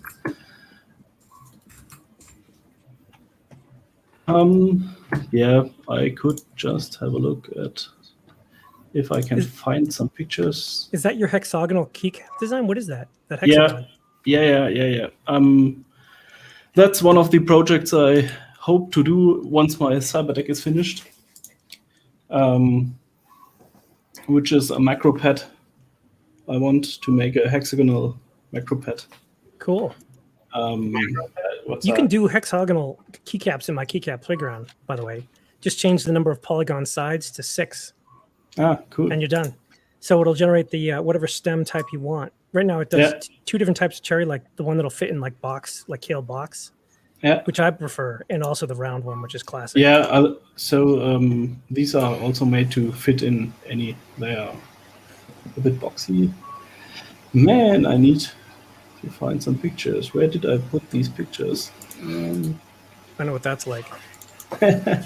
Yeah, it's usually I would search them before talking about something like that, but Well, back in the day, we used to upload our pictures like manually, and when we did that, they gave us the option to tag the images. But these days, everybody just uses Google Photos or Apple iCloud, and it just syncs automatically, and you don't get those tags anymore. So now the only thing you can do to search for them is just scroll endlessly, or try maybe guess by date. yeah. I kind of like the Google photo app. You can just put in an item, like type in dog, and you'll find your pictures of all your dogs. Yeah. Apple Photos does that too. We got a bit of feedback here. I did that in Lightroom, but that's a tough. Player 2, I love this video we're getting from you right now. Yeah, player 2, you are in minority Let me just report say right it's now, perfect. You're in the He's matrix. hanging out with other people. Yeah, I'm actually using virtual desktop, and it's amazing. Wow. So yeah, I mean, like that's like Netrunner stuff from the 80s. Yeah. Sitting back in that chair, like. But you don't need like special gloves or anything. The cameras No, on your the- headset and just pick up your fingers. The Quest 2 has actually pretty impressive hand tracking. It's actually amazing. Wow. There's much software that uses it well, but Virtual Desktop actually supports that stuff, and I think I'm going to swap my audio so I have my microphone in the Quest because I have my headphone cable here, and so I'm tethered to my audio interface, which prevents me from moving beyond this point. But yeah, the Quest 2. I'm sorry, player 2, you got to put some big googly eyes on the ends of that. Oh yes. It looks so thinking plain about and white. Putting a sticker on there. I'm Yeah. thinking about putting stickers on there. Man, I need sunglasses. Wait. Stickers. I don't have goggly eyes, but I have a lot of stickers, and some stickers I actually bought to put on there because I was thinking about getting a Quest 2 for quite some time. Man, I feel everybody's got their own little decks for their heads, and I'm blind in one eye, so most of them don't work for me because they rely on stereo vision. So I never bothered to get one, but now I feel left out. I don't see anything anymore, but Does everyone have something they can throw on real quick? We can make this the thumbnail for later. Damn. But let me put a sticker on there because I have one sticker that I'm really an planning hour and a to half do. in. I do have something actually. I'll be right back. I like Helix glasses. Oh yeah, you got the. Plastic got the goggly eyes. That is pretty creepy. Yeah, I actually have. Blasta, you have to wear those every time you're on now. Awesome. Wait, hold on. God, Everyone, they really do. I don't have anything. I'll do this Really together. I won't be sure. able to Do you see have any anything. stuff? Put your headset back on. We'll make it our thumbnail. Pretty good. Yeah, hang on. I'm going to put one sticker on my Quest, so it looks better.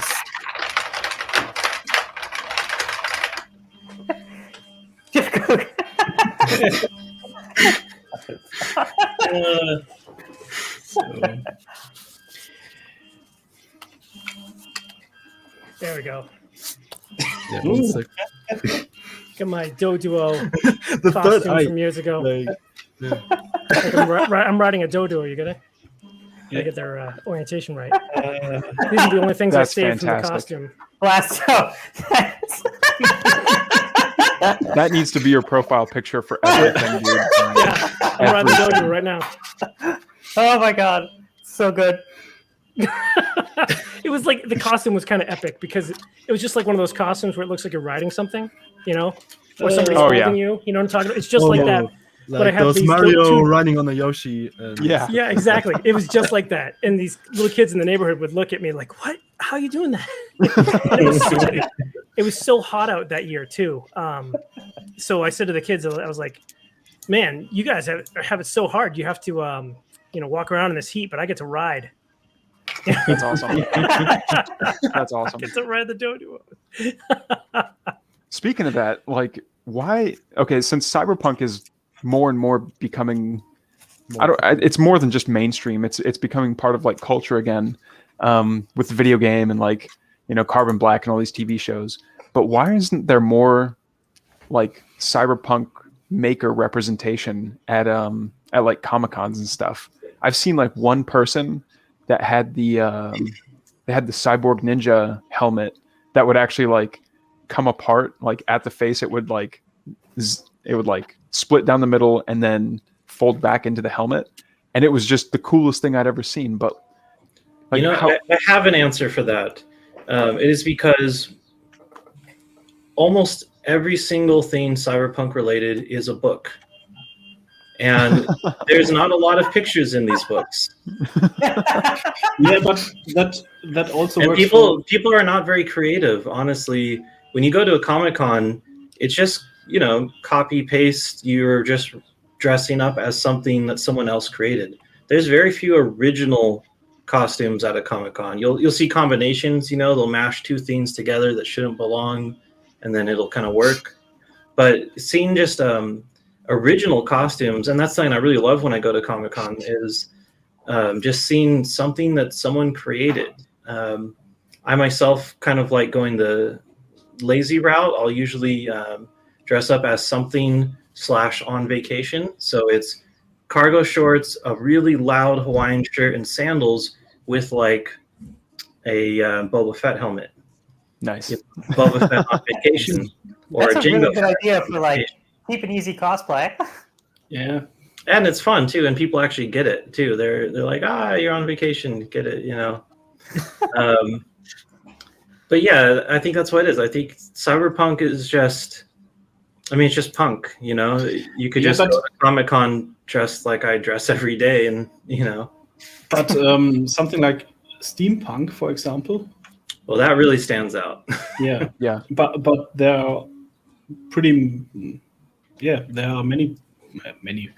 There are quite some people that dress up like that, and that Right, and that's very original costuming. Like that's all incredibly creative, expressive stuff. Yeah. I thought steampunk is completely dead for years. Nah. If you No, go to in It's Germany, alive and well. if you go to the Blast. He's having fun without us over there. Texting with the eyes in, right? Oh my goodness, that is frightening. Yeah, what's kind of annoying. That's the thumbnail for the video. That's what he's going to use when he needs to step away from Zoom meetings now. Wait, you can make a GIF of that where the eyes are just kind of like wobbling a little bit. Yeah, before and after switching. You want to know what's super annoying? When I turn off my monitor because I don't need it, because I can't see my actual monitor, my Quest loses track of my surroundings and just stops sharing my screen on my. Oh yeah, because you just change what's in front of it. You change what it was seeing, and then you no longer have that tracking element, right? But it doesn't need any tracking because it's just showing my screen. Maybe it isn't able to track my hands without light, sure, but it still could show me the image my monitor actually shows me. Right. It doesn't have any infrared emitters on board, which I think is interesting because it's it's using IR, tracking, but using cameras for it. I have one. They could have idea added that could just work. one infrared LED on the front of the Quest would make it work better. Probably, yeah. I've seen some life hack thing where you put one infrared light source in your room to be able to play in a dark room, so you don't get light through your nose. Oh, interesting. I have one idea because I have the infrared camera for my Pi, which has 2 infrared light sources. So They could just maybe turn that on. I could turn that on, or I could put on a candle on my desk. I think that's That'd be high very risk.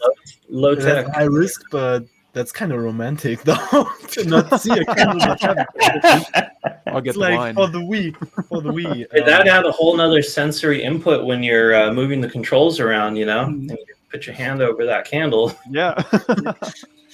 Hot stuff. Hot stuff. Yeah. Something similar that works for the Wii.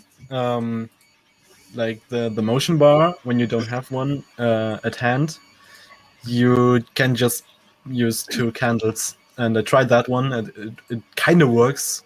Doesn't work well, but it I works. did That's try funny. that one too. I thought that was a kind of a cool experiment. I saw I that used video. I that didn't the know other if it day, was, like- actually. I didn't know I if was, that was April Fools. I was hacking my Wii U because I have a Wii U that just wasn't being used, and I decided to hack it so I could play the Wind Waker randomizer. So I go to hack it, and I bring a bunch of stuff up here from my place down there, and I forgot the sensor bar. So I'm like trying to get into the virtual Wii, and it will not go in without using a remote. And I had no infrared sources in the house at all. So I got 2 matches, and I lit them, and I went, click yes. Okay, great. Nice. All I needed Awesome. to do was get into the virtual Wii. So I just held them out like this, and hurriedly went, good. See, now there's a life hack for you.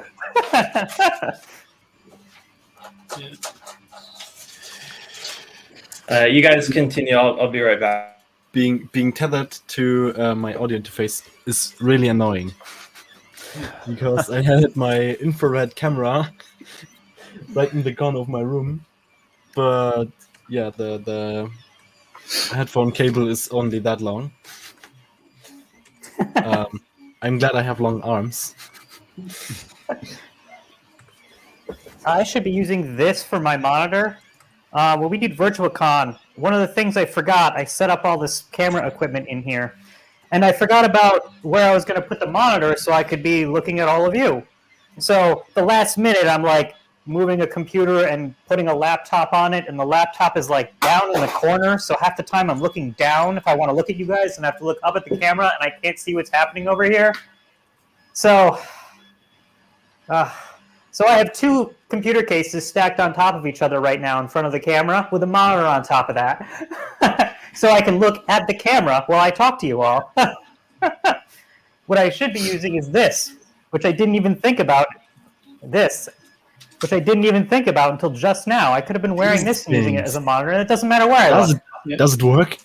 Oh yeah, it works. It's for $100. It's not bad, but the corners of the screen are kind of blurry, which you just cannot get the whole thing properly into focus, which bugs me because I want to use a full screen terminal, and I'm like right in the left hand corner. It's just I have to sacrifice a bunch of screen real estate in order to use a terminal properly. But for something like this, the corners don't have to be in focus. It's fine. It's perfect for this. I keep holding it off shot because I'm terrible. Yeah.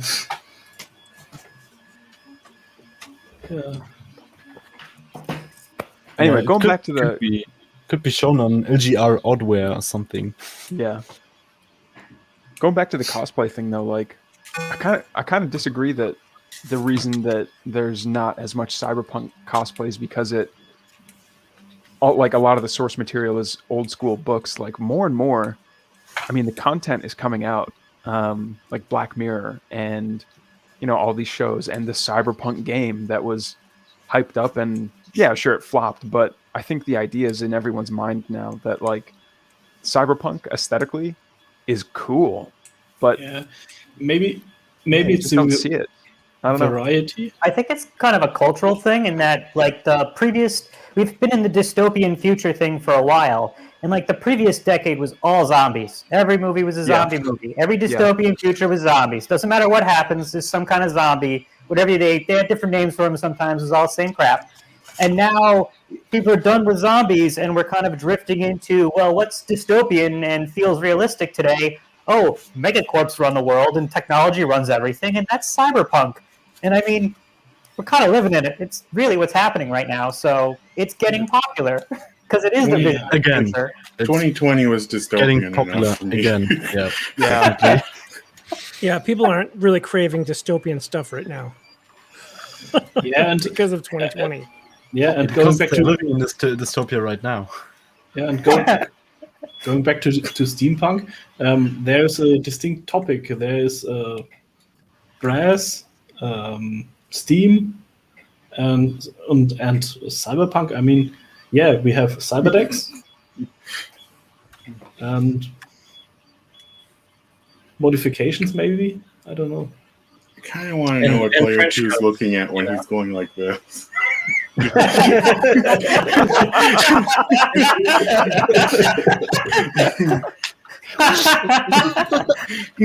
No, You guys watch animation? Yeah, sure, yeah. No, whatever you say. I'm trying to. He's picking up a couple bowling balls. Yeah, that's what it is. Yeah, I'm Ah, trying yes, to the push my rightness virtual of these monitor away melons. from- we all know what he's Topic doing. simulator. Yeah. I meanwhile logged into my Instagram so I could show it now. But Yeah, go ahead. I'll bring you up full screen. Did you guys see that mini movie inside of the Animatrix where it's some detective story and he's writing on a typewriter and it's both steampunk and cyberpunk a little bit? I thought that was really cool. yeah, I did Yeah. see those. I don't really Also, remember them. It's been a while. Yeah. That's awesome. You made that? yeah, that's a spider which was always in the next to the toilet and was catching all the silverfish. And one day it was lying there, and then I thought, hey, let's make a keycap out of it. So that's a real spider. frightening. That's a Wow. real spider. Yeah. That's I started with a clear cast, put the spider in, and then added the gold underneath. Yeah. That's very cool. That's amazing. That's cool. In memoriam. Yeah. Yeah. So, Like- did you make your own molds for this? Yep. Yep. I tried different sculpting methods and 3D printing and so on. I've seen a couple mold kits. It's like the aluminum block This for one. making the inside and the outside. Batman. You got that Haven't one on the bought first any try. yet. Yeah, that was my first try with what did I use for sculpting? Super Sculpey. First try. Yeah, maybe. And where was... Is there any particular brand of molds for resin casting for keycaps that anyone would recommend? I've seen a few ready-made. There are casting systems like that one from the Glyph or Z-Bots. But they are basically just. Do I have a picture of Right, something like the that? Z-Buts is the one I was looking at. Yeah. Here in the background, you can see my system, which is It's basically you design the holding part for the keycap, then put on the keycap, make a silicone mold of it, and then take it off and cast the other side, punch some sprues into it, and then you have your keycap mold. It's pretty simple, and there are good videos on it on YouTube. medium. That's Yeah, nuts. I have a vacuum chamber and vacuum pump now. Got Yeah. the compressor, but I don't have a pressure pot yet. Yeah, I have a video on it, which is a bit controversial, on how to make your own pressure chamber. Yeah, if you want to, you can do it on the cheap way. If not, you can buy the expensive stuff. Yeah, I like these were somewhere in the middle, you know, cheap but won't blow up. yeah. My last video is cheap and won't blow up, but there are some people which say no. You know what? It's not really that scary. You know, when you're cooking Yeah. with a pressure pot, that's far more dangerous than Yeah, just it's, playing around with videos. This was my last video. Disclaimer. Basically, it's a water filter.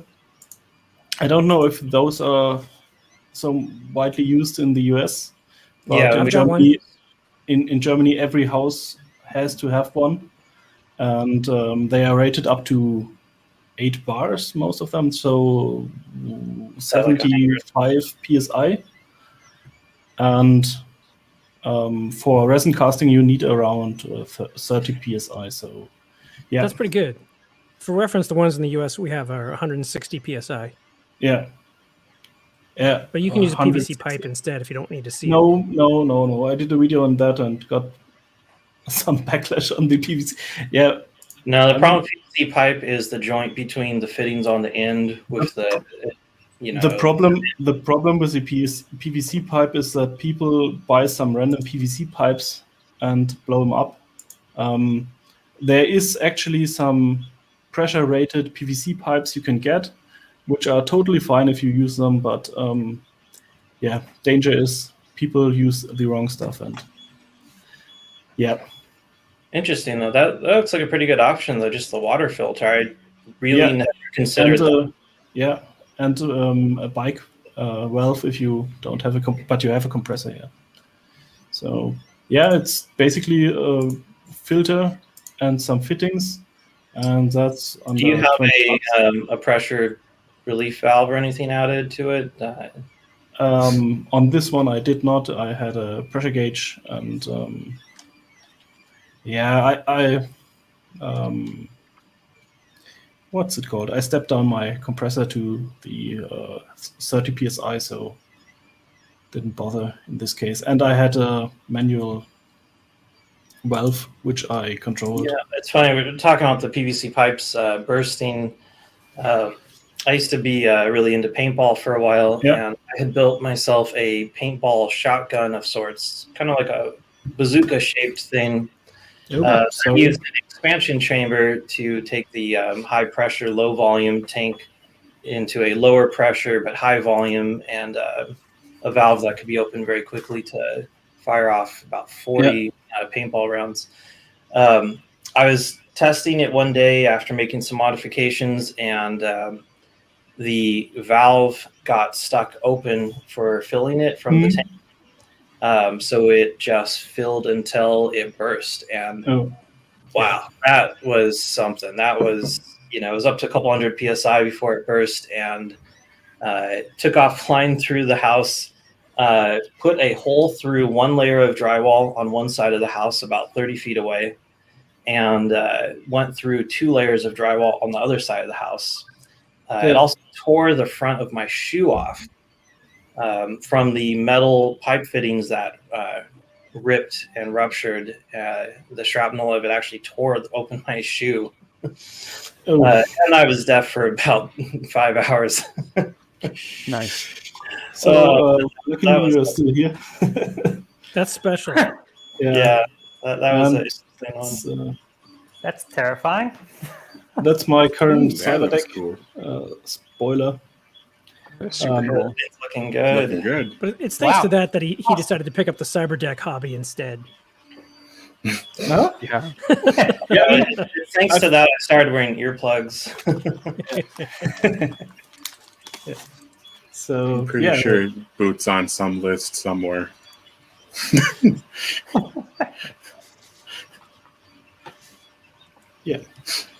So yeah, that's my Instagram. Where are you currently flying through? It looks like I'm They shooting blow off some COVID spores. Those are COVID.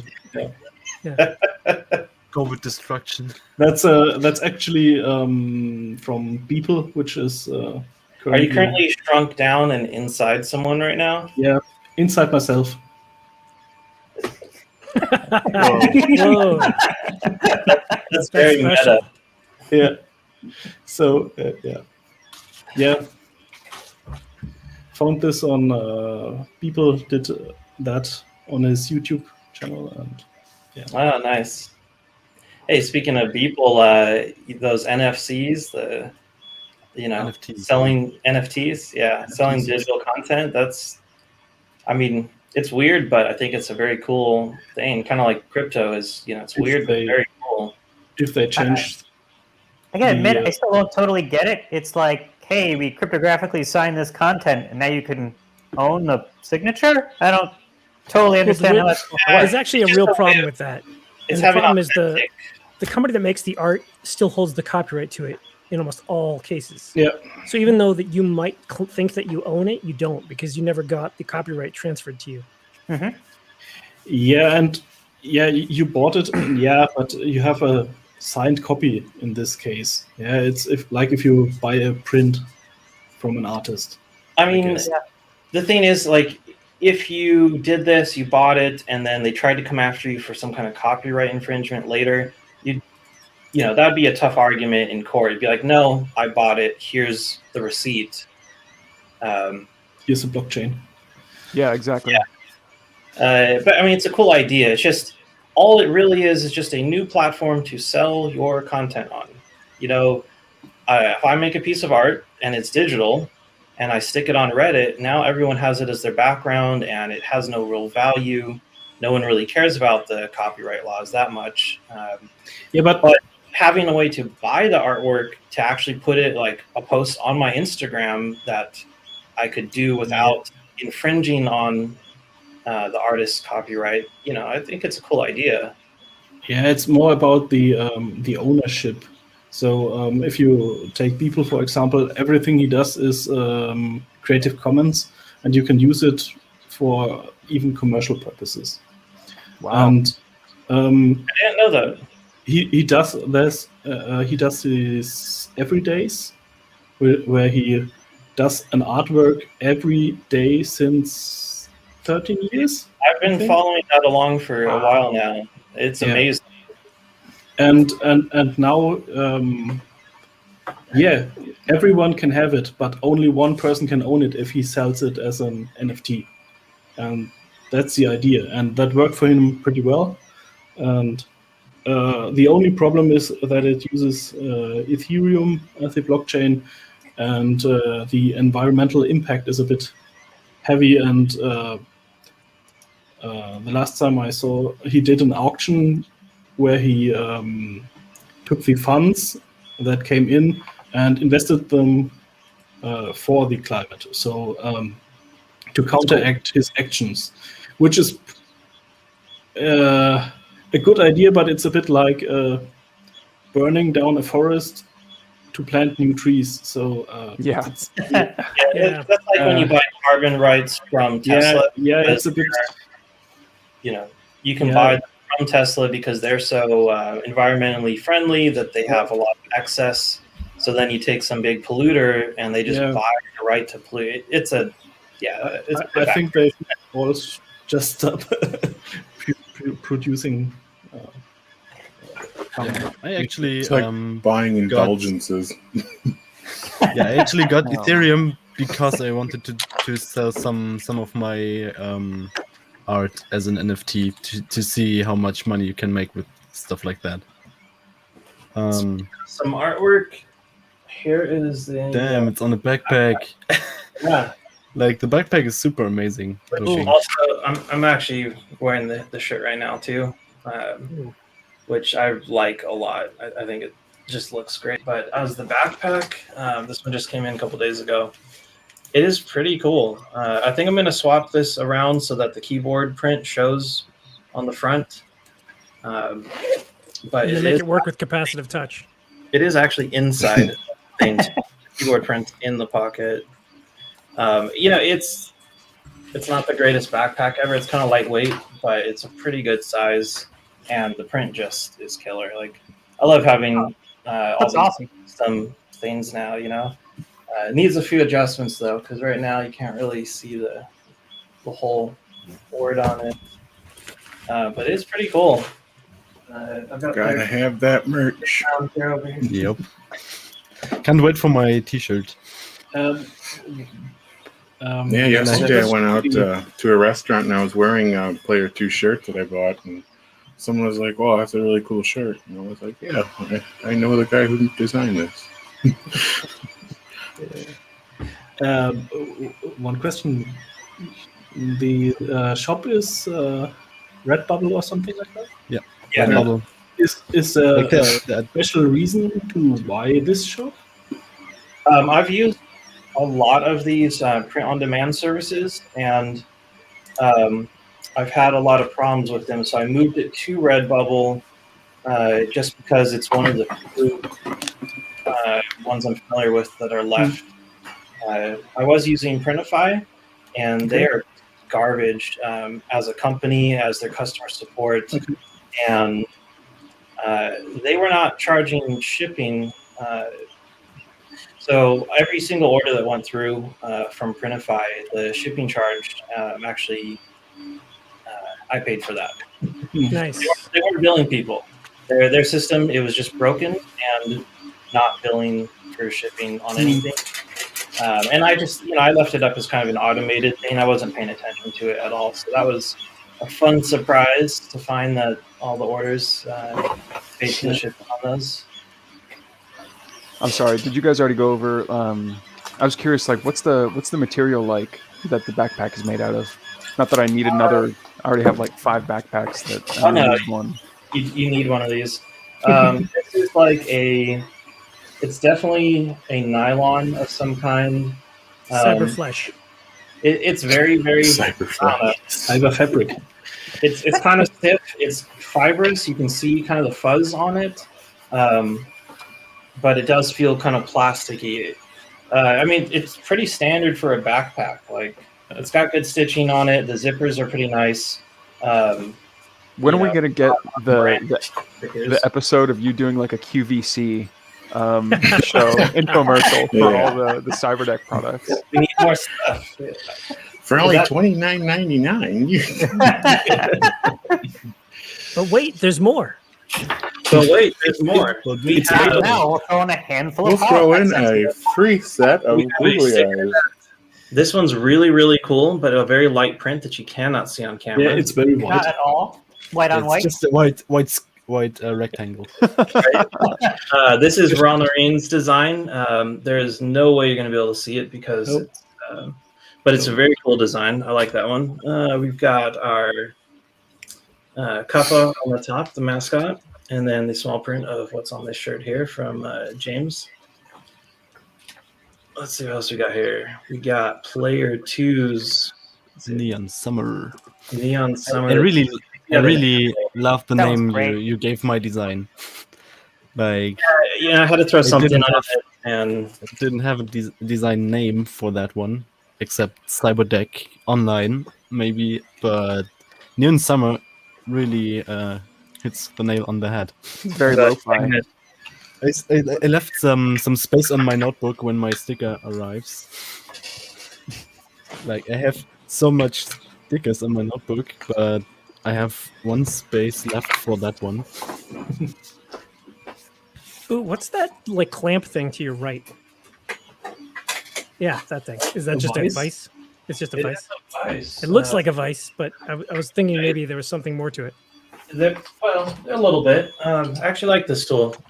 I'll talk about the tools for a moment. It's got a ball head on it, so you just open this one up a bit, and then you can. Whoa! That's nice. So you can really kind of, never get seen to that before. just where you need it. It's really nice when you're filing something down, so you can just set your angle so that you can file at a nice, be moving your arm at a comfortable angle to put an edge on something, or it's good for soldering too. And then there's also some rubber little rubber clips that go on it so you don't mar stuff. I took them off though, and I just use a piece of leather instead. I think it does a little better protecting the surface on something. You should try printing some TPU ones. Yeah, I thought the about softer that. TPUs hold strong. It actually came with TPU rubber type on it. I just like using the leather. Yeah, but the stuff that comes with it's always too hard. It's like 95A. You want like the 85A. Yeah. It's a great little app, though. I think it was only 30, 40 bucks off Amazon. I've had it for That's it? a long time now. Wow. I And have it's all cast. Like, it's strong, you know. It's all like some kind of cast steel of some kind. some fun little hack you can do is there is this plastic polymorph or something like that, which you heat up in hot water. Hey, I've got a bag of that. The little pellets. I used that for if I wanted to clamp something round or something like that on a small vise. Oh, that's a great Just- idea. He means the stuff. Yeah. I just melt some of it down, put it on the piece, clamp it in the vise, and then it gets hard, and I have perfect wickets. Yeah, Of course, I have some. You know, yeah. Need some. That's the stocking it's up pretty on old though. the, The on bottom's mic. kind of hard. Yeah. All the the see eyes. right, Nice. so he doesn't know he's in full That's screen. epic. Do we have the thumbnail now already? But You know, I do have those googly eyes somewhere. Beautiful. That's fantastic. yeah, that's where the space for my sticker is. Hey, since we were talking about some merch, coming up very, very soon on the Cyberdeck Cafe, there's going to be some rotary encoder plus a few switches, or a little custom board up for sale using the XAIO controller, which is a very capable but cheap little control board. I've got that too. I'll show that. So doing a little macro pad with the rotary and 3 switches plus the switch in the rotary, so technically 4 switch. That's the controller he's talking about. Yeah, It's really they're nice. great. They're very Maybe easy. I should to get one use. of those. I have one of those. The picture doesn't do it justice about how big it is. It's just the right size. Yeah, I mean it's tiny. It's like postage Let me stamp switch cameras. size. It's smaller than any other microcontroller I've got around. And that's a USB-C port. It's pretty sweet. Yeah, and it's broken out too, so you don't have to use the port. I've seen these on AliExpress. How much are they?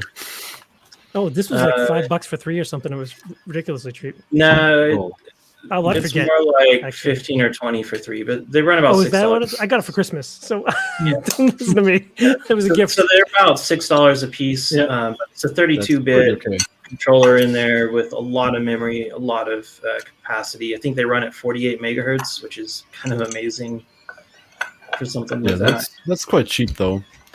I'm gonna get one of those because I still have to get into KiCad a bit And more. if you were doing a 30% keyboard, there's actually enough pins on that thing to run it.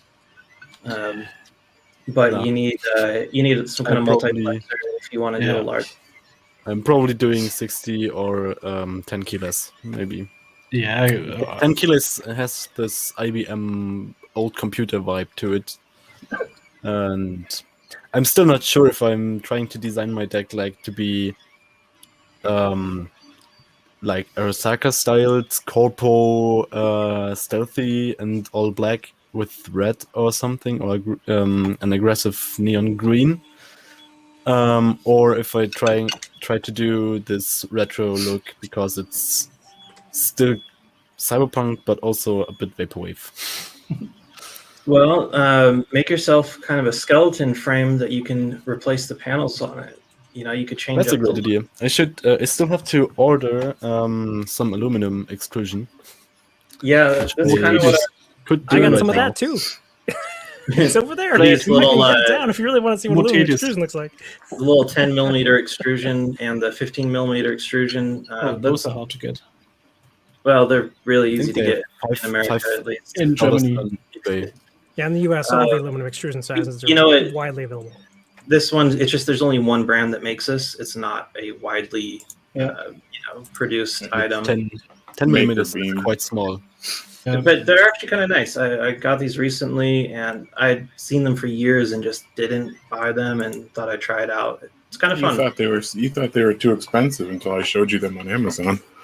Are they Well, on yeah, Amazon? the last time I had looked at them was off the website that from the company that makes them, and they sell them for more off their own. Yeah, they do.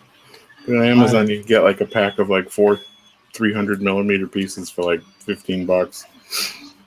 Right, you don't need much for the frame. Yeah. It's actually, let's see, where's that I keyboard? thought Masumi sold all the sizes of extrusions, and now I'm checking. So for this And, keyboard here,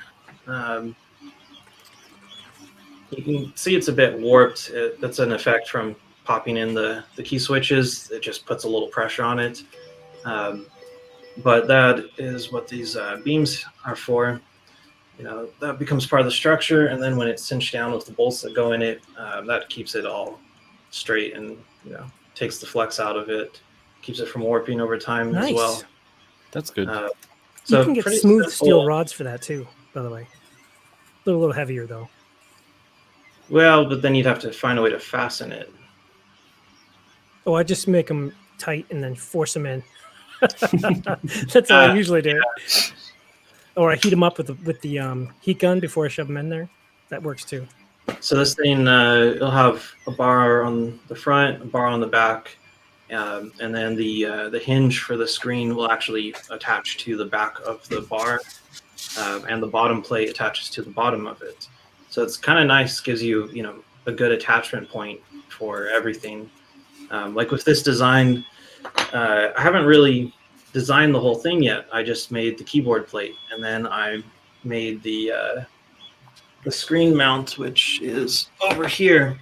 I haven't even designed the hinges yet. I just left, I put the hinges here on the screen plate, and once I kind of see how it fits, then I'll design the back part of the hinge. And it's kind of nice just going one piece at a time instead of trying to make the whole thing work and make it all functional to start with.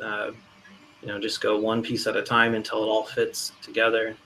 And it does help having these extrusions where you can just, drop in a T-nut and, make these connection points, and you don't have to take the whole thing apart to add another nut or bolt into this. And then once you have it figured out, like how you're going to put it all together, get rid of the T-nuts. They don't hold very good, and you just drill right through it and put a bolt right in, drill it and tap it straight into the aluminum. And you could just use square channel aluminum or steel.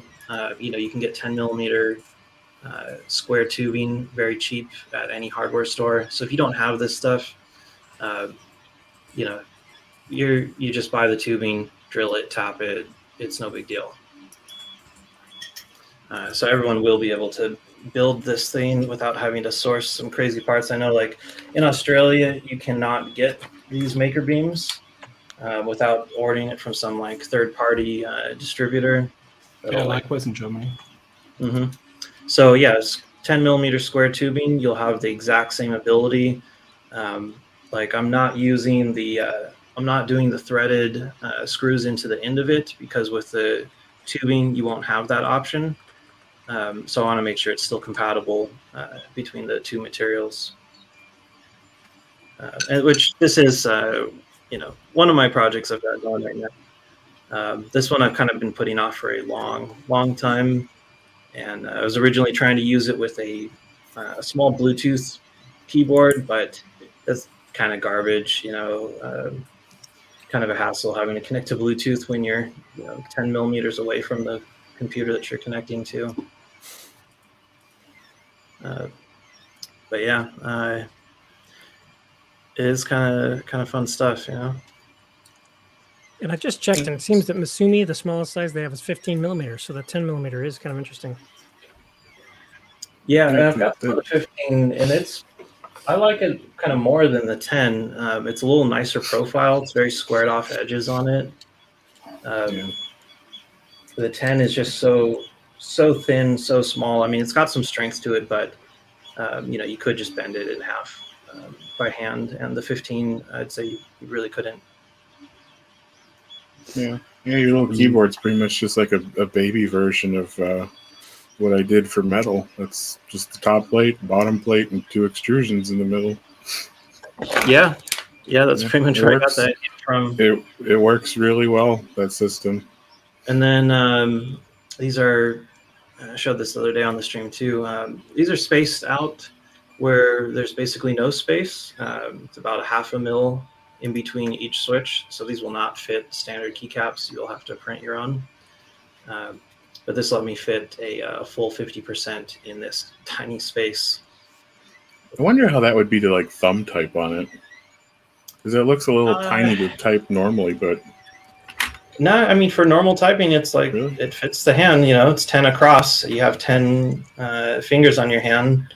I think it's a pretty good layout. Thumb type, though, it's barely reachable, but you can. So should be able to actually hold the little portable and thumb type on it. Although I don't think I will. I think I'd probably just grip it with one hand and type with one hand, especially with that kind of cramped layout. Just having one hand on there makes sense because it's about the right width for it. I would go with circular top, well, spherical top keycaps for that. That way you don't accidentally press the key next to it. Yeah, Basically an inverted dish on every single one of them. Yeah, probably a flat profile just because doing them in resin, and I'm going to laser sinter some toner ink on it, thanks to Zach's. Yep. Oh, yeah. I got myself I just went on Amazon and bought the cheapest toner ink cartridge because there's a lot of out-of-production printers out there, so you can pick them up for like $3 for an out-of-production model. And yeah, so I'm going to try laser sintering. I haven't tried it yet. I just got the material for building the enclosure, and so I can vent the laser. Which is actually what I'm doing as soon as I get off the stream here. All right, guys, I got to dip out. It's been fun. Bye, Helix. Talk Yeah, to I you gotta guys leave later. about 10 Thanks for minutes. joining. See you See you next later. time. Later. And yeah, we're coming up to about over 2 hours now, so I think it's a good time to kill the stream. Does anyone have anything they want to share? Plug your social media, anything? I'll be streaming tomorrow. I'm going to start my Game Boy Color mod. Oh, Twitch. nice. Cool. Awesome. Yeah, I got one of these shells for the original Game Boy here. I did order up the Pi Boy, so we'll do a live stream assembling the Pi Boy at some point here too when it shows up in a few weeks. We're gonna have to say, do the Waltons thing, like, Night Blasto. Bye. Have you seen Yeah,